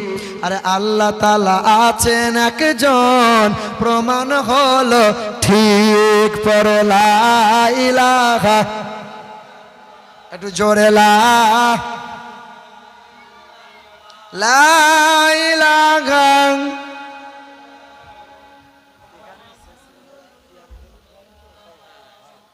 এ মুসলমান ভাইরা আমার, কোরআন পড়ো, ছেলে মেয়েগুলোকে কোরআন বুকে তুলে দাও। ওই যে পশ্চিম মেদিনীপুরের চন্দ্রকোনা বলে একটা জায়গা আছে, নাম শুনেছেন আপনারা? কেশপুর, দাসপুর, ঘাটাল, পাশে আছে চন্দ্রকোনা। গত বছর একটা ঘটনা ঘটেছিল বাবা। এক হিন্দু ঘরের ছেলে আমার হাতে হাত রেখে মুসলমান হলো। কেমনে হলো জানো? দুর্গা পুজো চলছিল, নবমীর দিন সকালবেলায়, নাম তার সুকুমার দাস, 26 বছর বয়স, করেছে MA পাস। মূর্খ না শিক্ষিত? শিক্ষিত ছেলে দুর্গা ঠাকুরের মন্ত্র সব মুখস্থ করেছে, পুজো করবে। বামুন এসে হাজির হয়েছে। কি ব্যাপার? বলে বামুন আর লাগবে না, পুজো আমি করব, আর তোমাকে দক্ষিণা দেবো না। বামুন বলে নাম কি? বলে আমার নাম সুকুমার দাস। বলে খেপা করেছিস কি কাজ? দাস যারা, কুমার যারা, কামার যারা, নিচু জাত হয় তারা। আরে নিচু জাতেরা পূজা তো দূরের কথা, মন্দিরে পা রাখতে পারে না তারা। বেরিয়ে যা। ছেলেটাকে বার করে দিল। মনে বড় কষ্ট হলো। দুদিন পরে জুম্মার দিন চলে এলো। ছেলের মনে মনে চিন্তা হলো, আমার ধর্মে উঁচু জাত নিচু জাতের বিচার হয়, দেখি একটু মসজিদের দিকে যাই। মসজিদের বাইরে থেকে দাঁড়িয়ে দাঁড়িয়ে তাকিয়ে দেখে যাই, আহারে জুম্মার আজান হয়েছে। ডাক্তার মাস্টার যাই, মেম্বার নেতা যাই, চাষি যাই, গরিব যাই, কালো পয়সা উঁচু নিচু সবাই যাই। যে সামনে কাতারে, যে আগে যাই, সামনে কাতারে দাঁড়াই। গরিব বলে তাকে বার করে দেওয়া যাবে না, আর ভিখারি ফকির বলে তাকে মসজিদ থেকে বার করা যাবে না। খোদার ঘর মসজিদে উঁচু জাত নিচু জাতের বিচার চলে না। তবে কিছু কিছু মুসল্লিদের স্বভাব খুব ভালো না।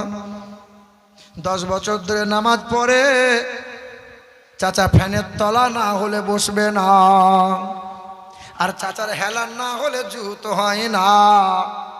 12টা 1টার সময় চাচার বাড়িতে ঘুম হয় না। ইমাম সাহেব যখন খুতবা পড়ে, চাচা নাক ডেকে মসজিদ কাঁপিয়ে দেয়, ছাড়ে না। তবে আপনার গ্রামের মসজিদে এমন পাওয়া যায়নি। যায় দেখেন না, ইমাম সাহেব খুতবা বলছে, আলহামদুলিল্লাহ আলহামদুলিল্লাহ নাহমাদুহু ওয়া নাস্তাইনু। তখন চাচা ঘাড় কাত করে, চাচা ঘুমাচ্ছেন? বলে না, ঘুমাইনি তো। চাচা ঘুমে একদম গড়াগড়ি খাচ্ছে। চাচা ঘুমাচ্ছেন? বলে কয় না, ঘুমাইনি। লাল গড়িয়ে দাড়ি ভিজে যাচ্ছে। চাচা ঘুমাচ্ছিলেন? বলে কই ঘুমাচ্ছিলেন? দেখেননি আপনারা? এ বাবা, কষ্ট নিও না, দুঃখ নিও না, স্বভাবগুলো পরিবর্তন করো বাবা। কোন লোকটা আছে বাড়িতে 12টার সময় ঘুমায়? কোন লোকটা আছে 1টার সময় বাড়িতে ঘুমায়? ও মসজিদে গেলে খুব ঘুম পায় বাপ। মুসলমান ভাইরা আমার, ও নওজোয়ান তরুণেরা, যুবকেরা, ওই দাসের ঘরের ছেলে তাকিয়ে তাকিয়ে দেখে, খোদার ঘর মসজিদে কালো ফর্সার ভেদাভেদ নাই, উঁচু জাত নিচু জাতের বিচার নাই, কে আরবি, কে বিহারি, কে বাঙালি, কে গুজরাটি, এসব দেখা চলে না। ইসলাম ধর্ম এত সুন্দর, এত ভেতরে ঢুকতে চাই, ছাড়া যাবে না। ইমাম সাহেবের কাছে গেল, হুজুর নাম কি বাপ? বলে আমার নাম সুকুমার দাস, করেছি আমি MA পাস। কি চাই? বলে হুজুর আমাকে একটু কোরআন পড়া শিখিয়ে দেন, কোরআন না পড়ে আমি বাড়ি যাব না। ইমাম সাহেবের মাথায় হাত। হিন্দু ছেলে কোরআন পড়বে, আর মুসলমানের ছেলেরা কোরআনের ধারে কাছে আসবে না। রাত দিন শুধু মোবাইলে খোঁচা মারে, অসভ্যপনা করে, নোংরামো ছাড়া চলে না। আগেকার সময়ে ছেলেরা দুষ্টু ছিল, কিন্তু অসভ্য ছিল না।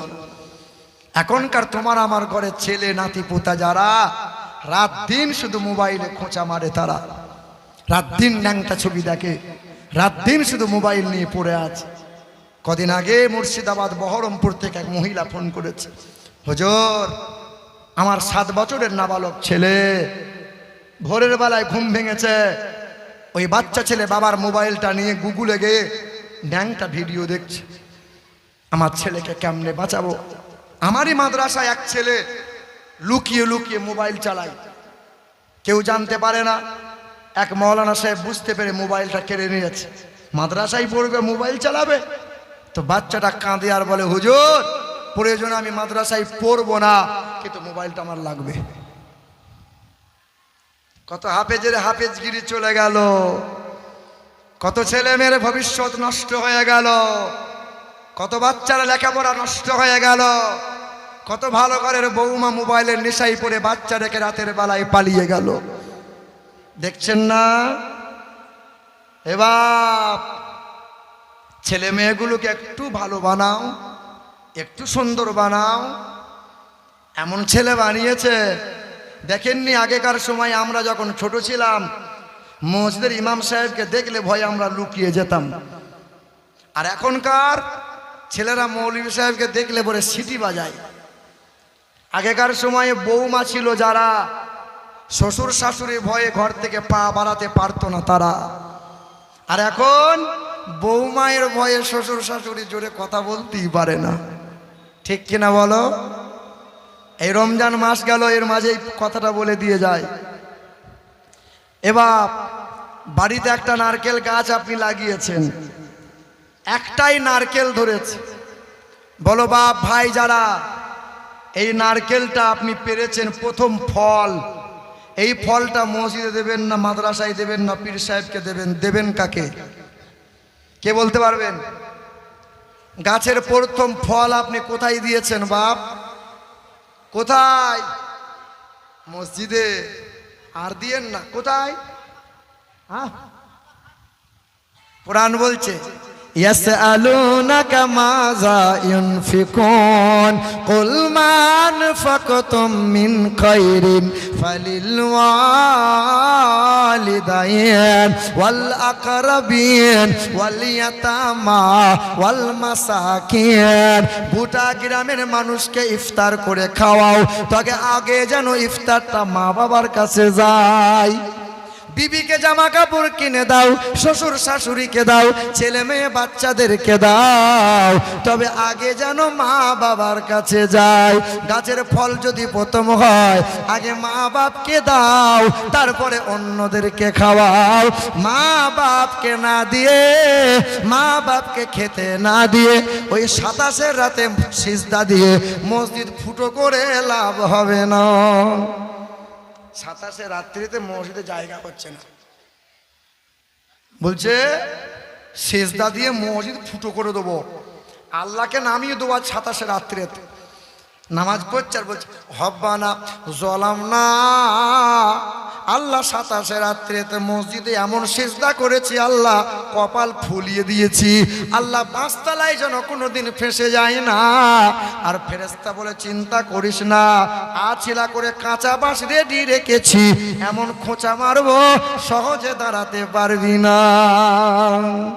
বাপ মাকে খেতে দেয় না যারা, পৃথিবীর 1 নম্বর জানোয়ার হলো তারা। কুত্তা বলো, গরু বলো, ছাগল বলো, ছোটবেলায় বাপ মায়ের পিছনে ঘুরে ঘুরে বেড়ায়, যতদিন মায়ের দুধ পায় ততদিন ম্যা ম্যা করে, যেই বড় হয়ে যায় আর বাপ মা চিনতে পারে না, ওরা অবলা জানোয়ার, চিনতে পারে না। তুমি তো মানুষের বাচ্চা হয়ে বড় হওয়ার পরে বিবির ভালোবাসা পেয়ে বাপ মাকে খেতে পড়তে দিল না যারা, কুত্তার চাইতেও খারাপ তারা। তবে পরের বছরে আর দাওয়াত আমার হবে না। এবছর যখন এসেছি ছাল ছাড়িয়ে নুন লাগিয়ে দিয়ে যাব, সহজে আমি বাবা ছাড়ব না। 20টা রোজায় 3 ছেলে, বাপের 3টে ছেলে। বড় ছেলে ফোন করেছে, আব্বা 26 রোজায় বাড়ি যাচ্ছি। ও আব্বা, আমি তোমার বড় ছেলে, তুমি বলো তোমার কি চাই ঈদে? বাপ বলেছে, খোকা ঈদে আর কি চাই বাবা, আমার জন্য একটা সাদা পাঞ্জাবি, সাদা লুঙ্গি আনিস, আর তোর মায়ের জন্য একটা ফ্যাসফ্যাসে সাদা একটা শাড়ি আনবি। বড় বৌমা শুনতে পেয়েছে, ওই যে হিজাব পরে বসে আছে, ওই যে, হ্যাঁ বড় বৌমা, তেঁতুলিয়ায় বাড়ি, সাংঘাতিক বৌমা। বড় বৌমা ঘরে গেছে, দরজা বন্ধ করে বড় ছেলেকে ফোন করেছে, কই গো, শুনলাম নাকি তুমি তোমার বাপ মাকে জামা কাপড় কিনে দিচ্ছ, তোমার কি টাকার কুটকুটুনি ধরেছে? তুমি কেন দেবে? তোমার মেজো ভাই দেবে বলেছে। বড় ভাই থমকে গেল। বউ বলেছে যে মেজো ভাই দেবে। মেজো বৌমা শুনতে পেয়ে ছুটে গিয়ে ফোন লাগিয়েছে, শুনলাম নাকি তুমি তোমার বাপ মাকে জামা কাপড় কিনে দিচ্ছ, তুমি কেন কিনে দেবে? এবার তো ছোট ভাইয়ের দেওয়ার পালা, ছোট ভাই দেবে। ছোট বৌমা ও দাজ্জাল মেয়ে, ও মেয়ে ফোন করে বলছে, শুনলাম নাকি তুমি দিচ্ছ বাপ মাকে জামা কাপড় কিনে, তুমি যদি জামা কাপড় কিনে দিয়েছো আমি চললাম বাপের বাড়ি, আর রইব না তোমার ঘরে। ছোট ছেলে বলছে, খ্যাপি চিন্তা করিস না, বাপ মাকে যদি বার করতে হয় বার করে দেবো, তুই যেন পা বাড়াবি না। জামা কাপড় আমি মোটেই ঠেকাবো না, তোর মন খারাপ করার কোনো কারণ না। বড় ভাই ভেবেছিল মেজো ভাই দেবে, মেজো ভাই ভেবেছিল ছোট ভাইটা দেবে, ছোট ভাই ভেবেছিল বড় ভাইটা দেবে। ঈদের দিন চলে এলো, সবাই নামি দামি পোশাক পরে নিল। বুড়ো বাপ ওই আগের বছরের পুরাতন পাঞ্জাবি লুঙ্গিটা পরে লাঠি নিয়ে টুকটুক করে ঈদের ময়দানে গেল। ঈদের নামাজ যেমন হয়ে গেল, হাফেজ সাহেবকে পেয়ে তখন সবাই গলা মিলালো, মিলাই না, হাফেজ সাহেবকে নিয়ে একবার এইদিকে মিলাচ্ছে, একবার এরকম করে মিলাচ্ছে। হাফেজ সাহেব ছাড় বাপ, পাঁচর ভেঙে যাবে, ছাড়। বলছে, হুজুর বছরে একবার পেয়েছি, একটা পাঁচর ভাঙলে অসুবিধা না। সবার সঙ্গে মুসাফা হলো, সবার সঙ্গে গলা মিলানো হলো। মা বাবার কথা কি একবার মনে হলো না? বাপ মায়ের দুয়ার বরকতে হাফেজ হয়, আলেম হয়, পীর হয়। মা বাবার দোয়াতি ডাক্তার হয়, মাস্টার হয়। মা বাবার দুয়ার বরকতে ব্যবসায়ী হয়, উন্নতি হয়, বাড়ি হয়, গাড়ি হয়। মা বাপকে কষ্ট দিচ্ছ যারা, তাহাজ্জুদের নামাজ পড়লেও মাপ পাবে না তারা। কথা মনে রাখবেন। এবার বলেন কোন কথা বলছিলাম? মুসলমান ভাইরাই আমার, তাহলে মাটি ভালো হলে গাছ হয় ভালো, আর গাছ ভালো হলে ফল ফলন হয় ভালো। বাপ মা যদি ভালো হয়, সন্তান হবে ভালো। জানেন তো আপনারা, বড় পীর আব্দুল কাদের জিলানীর আব্বা, ছোট্ট করে বলি, নাম তার আবু সালে মুসা, একটা নদীতে ফল কুড়িয়ে পেয়েছিল। শোনেন নাই আপনারা? নদীতে একটা আপেল কুড়িয়ে পেয়েছিল। ওই আপেলে কামড় দিয়েছিল। মনে মনে চিন্তা হলো, না না আমার তো ভুল হলো। খোঁজ খোঁজ করে বাগানের মালিকের কাছে গেল। বাগানের মালিককে বলল, হুজুর বড় অপরাধ করেছি, আপনার গাছের ফল কুড়িয়ে কামড় দিয়েছে, আমাকে মাফ করে দাও।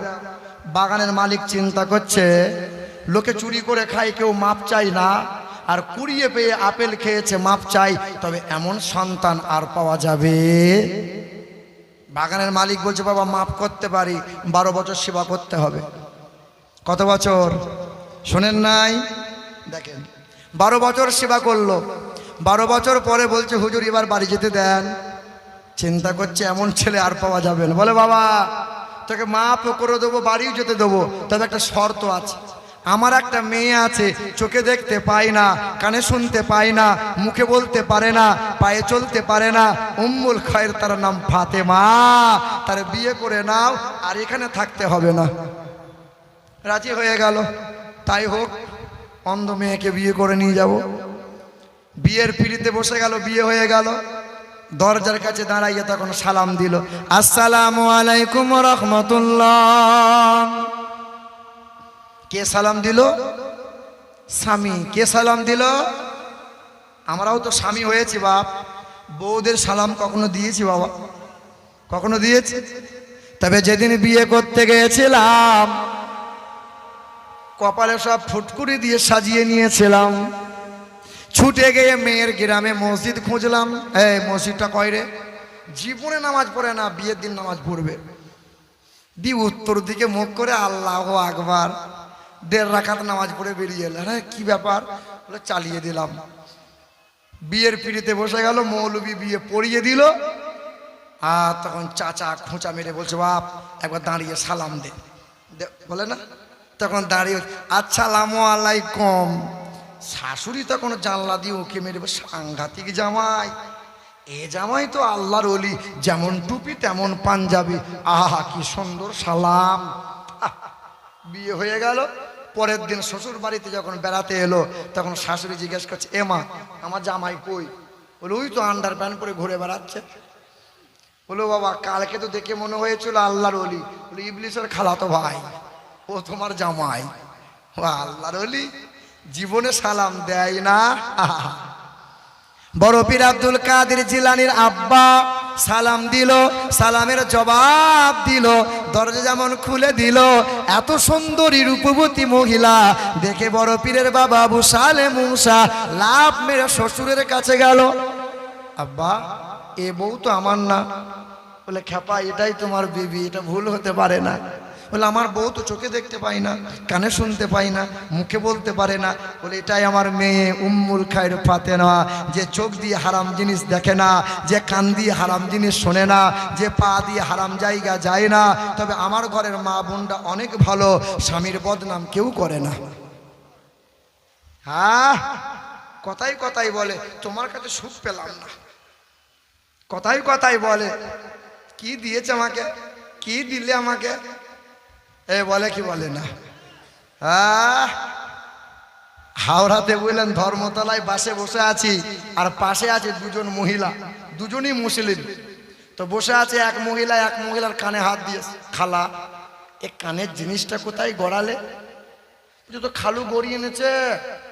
বলে, খালুর চোখ আছে বটে, আর আমাদের মরদটা না চোখ নাই, সব আলুর বস্তা। যতক্ষণ বাস চললো ততক্ষণ স্বামীর বদনাম চললো। হ্যাঁ মুসলমান ভাইরা আমার, তাহলে বাপ মা ভালো হলে সন্তান হয় ভালো, গাছ ভালো হলে মাটি হয়, মাটি ভালো হলে গাছ হয় ভালো। কোচবিহারে ওয়াজ করতে গেছে, তো যে বাড়িতে আরাম করছি ওই বাড়িতে একটা কুলের গাছ, এইরকম আপেলের মতো কুল। আমার দেখে তা, চাচা এই গাছ আর নাই বাপ? বলে, আছে, আর একটা চারা আছে। বলে, বাবা একটা দিয়েন বাপ, এই গাছ আমি বাড়িতে বর্ধমানে লাগাবো। শখ করে নিয়ে এলাম, লাগালাম, সুন্দর করে ঘিরে দিলাম। আমি বললাম, এই গাছে কেউ হাত দিবি না, কোচবিহার থেকে নিয়ে এসছে। গাছের কুল হয়েছে বুঝলেন, তা মনে হবে নিমের ফল, এইরকম ছোট। তাই বলে ছোট হয়েছে হোক, কিন্তু মিষ্টি তো হবে, পাকতে দে, পাকতে দে। ছোট সাইজের কুল দেখে এসছিলাম, এমন আপেলের মতো কুল হয়েছে, নিমের ফল। যাই হোক, তো যেমন সাদা পাড়া একটু পাকা পাড়া হয়েছে, প্রথম আমি খাবো।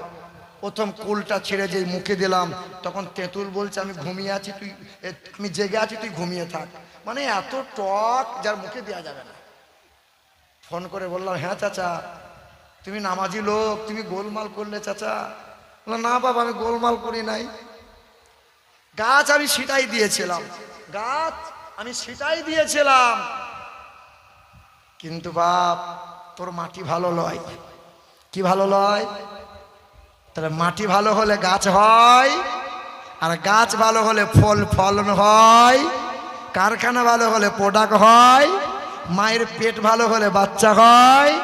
আর রাত দিন যে বাপ সিরিয়াল, যে বাপ লটারি জোয়া আর বিড়িতে টান, গেঁজাতে টান মারছে, ওর ছেলেটা বড় হয়ে বাপ মাকে খেতে দেবে?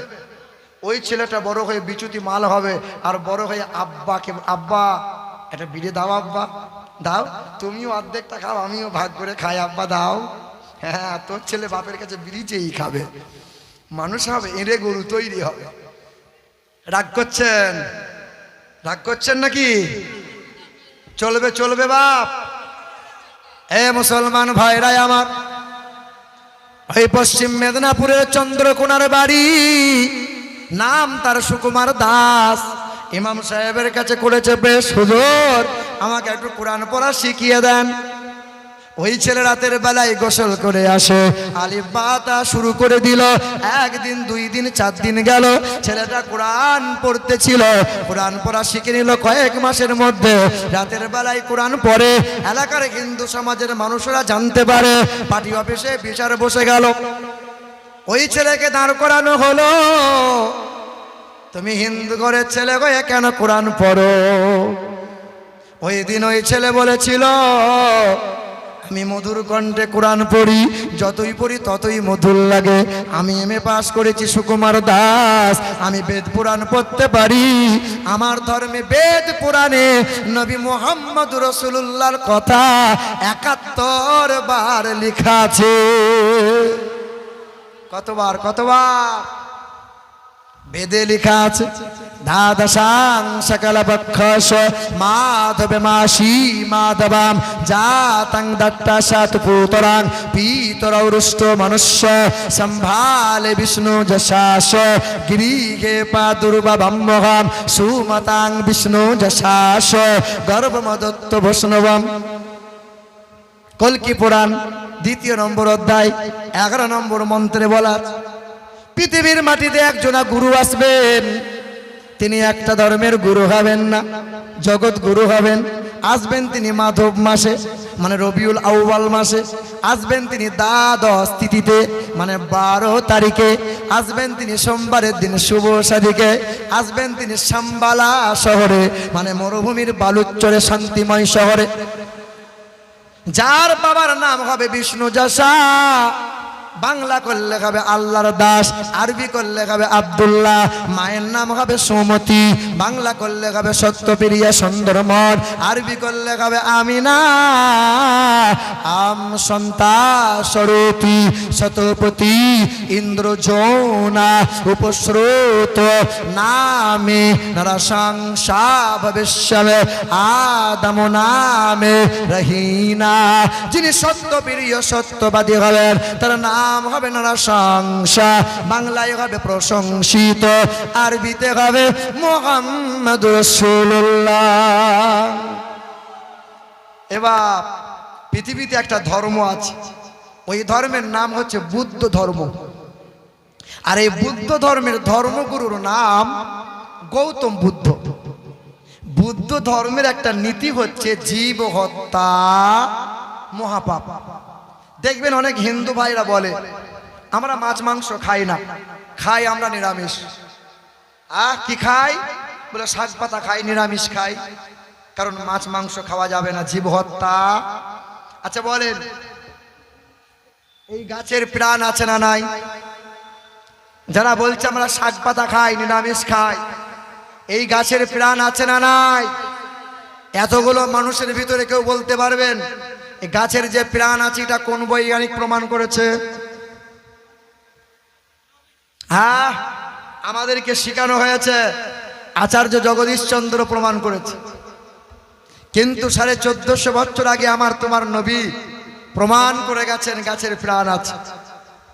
জর্জ বার্নার্ড শো বলেছিলেন, I believe if a man like the great scientist of prophet সাল্লাল্লাহু আলাইহি সাল্লাম, পৃথিবীর বিশ্বের মহান নেতা মহাবৈজ্ঞানিক নবী মুহাম্মদ সাল্লাল্লাহু আলাইহি সাল্লামের মতো এত বড় বৈজ্ঞানিক পৃথিবীতে দুইটা হবে না।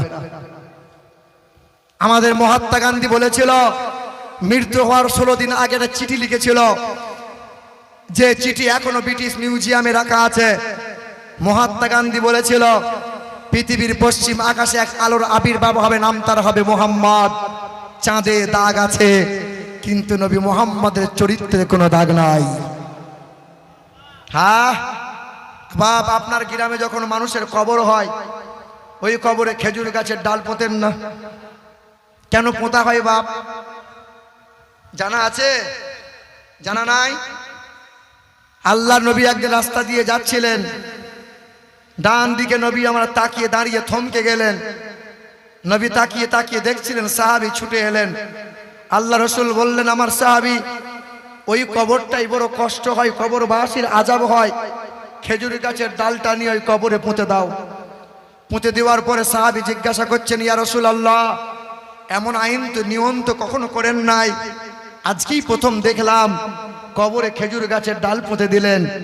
নবীজি আমার বললেন, এই গাছের ডাল পাতা যতক্ষণ জিন্দা থাকবে ততক্ষণ আল্লাহর নামে তসবিহ গাইবে, আর যতক্ষণ জিন্দা থাকবে তসবিহ গাইবে, যতক্ষণ তসবিহ গাইবে কবরে আযাব থেকে বান্দা রেহাই পেয়ে যাবে। জান কার আছে? হ্যাঁ, জীবন কার আছে? জিয়া দেখো, যতক্ষণ জীবিত থাকে কে? যার জান আছে। এবার গরু ছাগল ঘাস খায়, আল্লাহ এদের দাঁত বানিয়েছে চ্যাপ্টা না ছোঁচালো, চ্যাপ্টা। বাঘ ভাল্লুক কুকুর বিড়াল মাছ মাংস খায়, এদের দাঁত বানিয়েছে আল্লাহ চ্যাপ্টা না ছোঁচালো? ছোঁচালো। আচ্ছা, মানুষের দাঁত আল্লাহ বানাইছে কেমন? হ্যাঁ এবার এ দাঁত বানিয়েছে কে? নখ বানিয়েছে কে? হাতের নখ বড় হয়, মুখের দাঁত কি বড় হয়? আচ্ছা, নখের মতো দাঁত যদি বড় হতো তো ঘরে ঘরে সব ঝামেলা পাকতো না বাপ? সবে একটা করে দাঁত কাটা মেশিন রাখতে হতো, কারণ ওপরকার দাঁত নিচে দিকে, নিচেরকার দাঁত থুতনি ফিরে বেরিয়ে যেত। মাথার চুল বড় হয়, এই চোখের পাপড়ির চুল কি বড় হয়? এসব হয় কার ইশারায়? এবার মানুষের দাঁত আছে চ্যাপ্টা, মানুষের দাঁত আছে ছোঁচালো। শাক পাতাও খাবে, মাছ মাংসও খাবে। আমি আল্লাহ হালাল করেছি যাহা, তাহাই তোমরা ভক্ষণ করবে। বলো সুবহানাল্লাহ।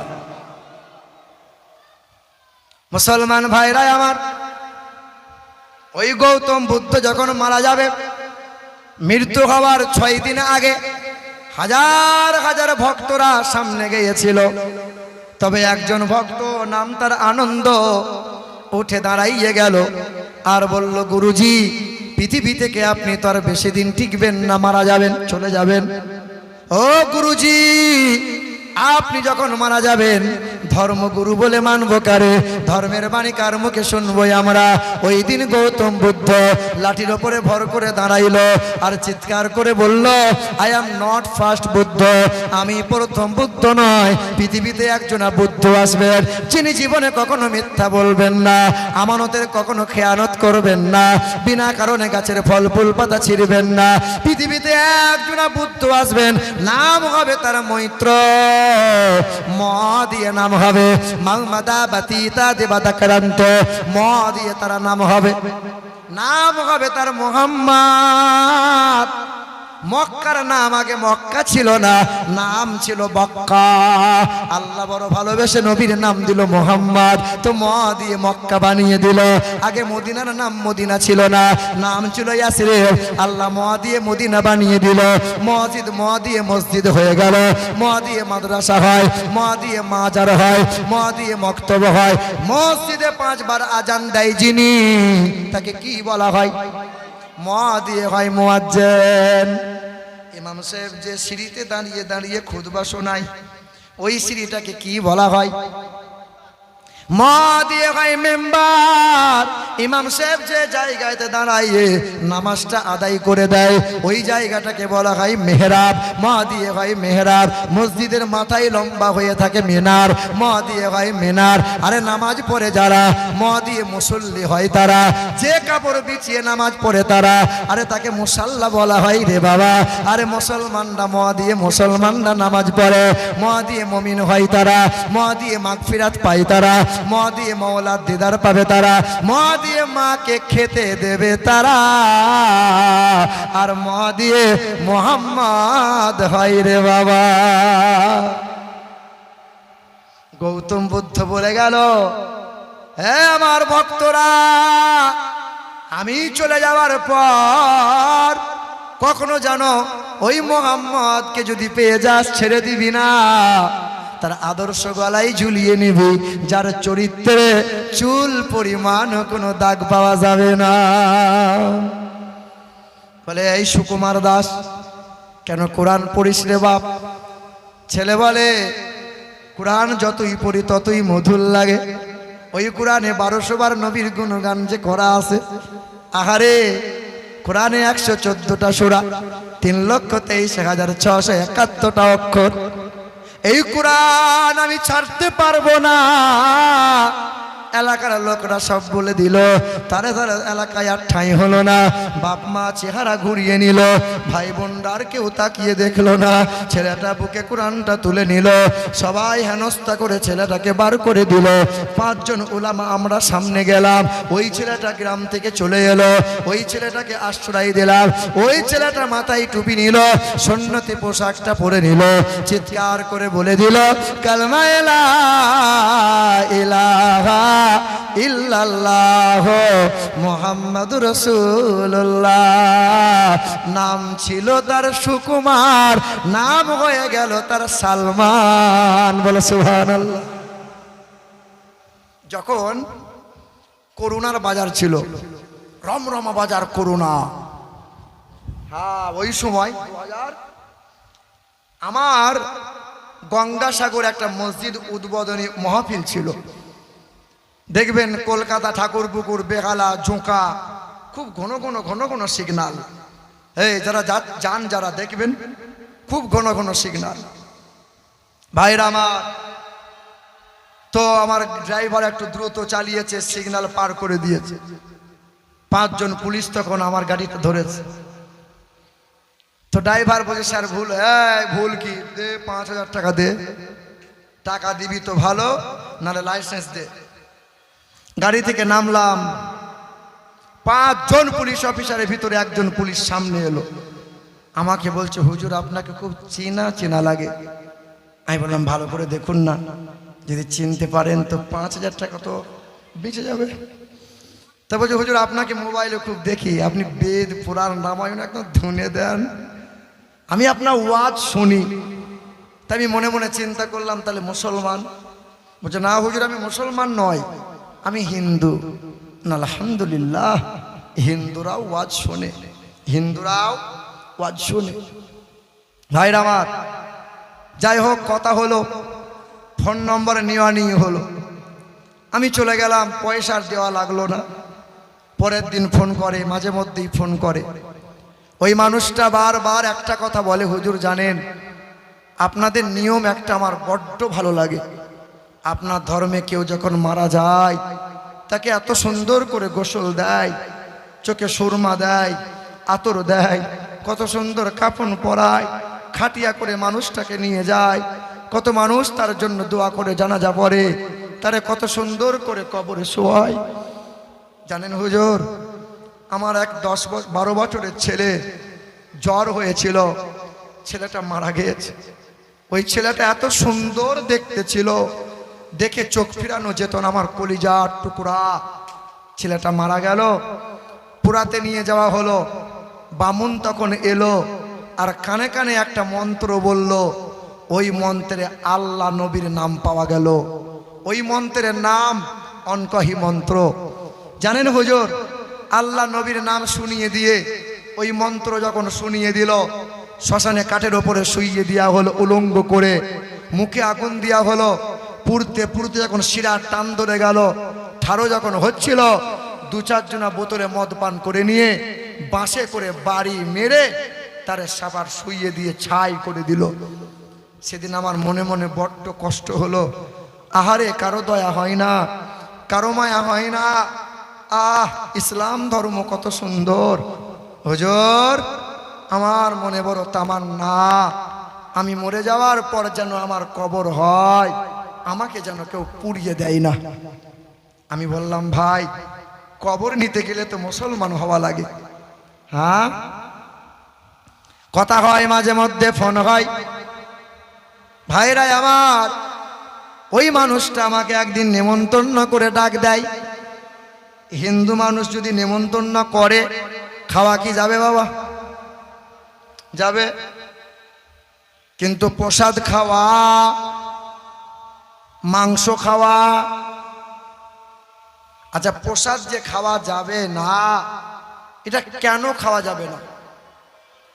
কি এমন দেওয়া থাকে যে প্রসাদটা খাওয়া যাবে না?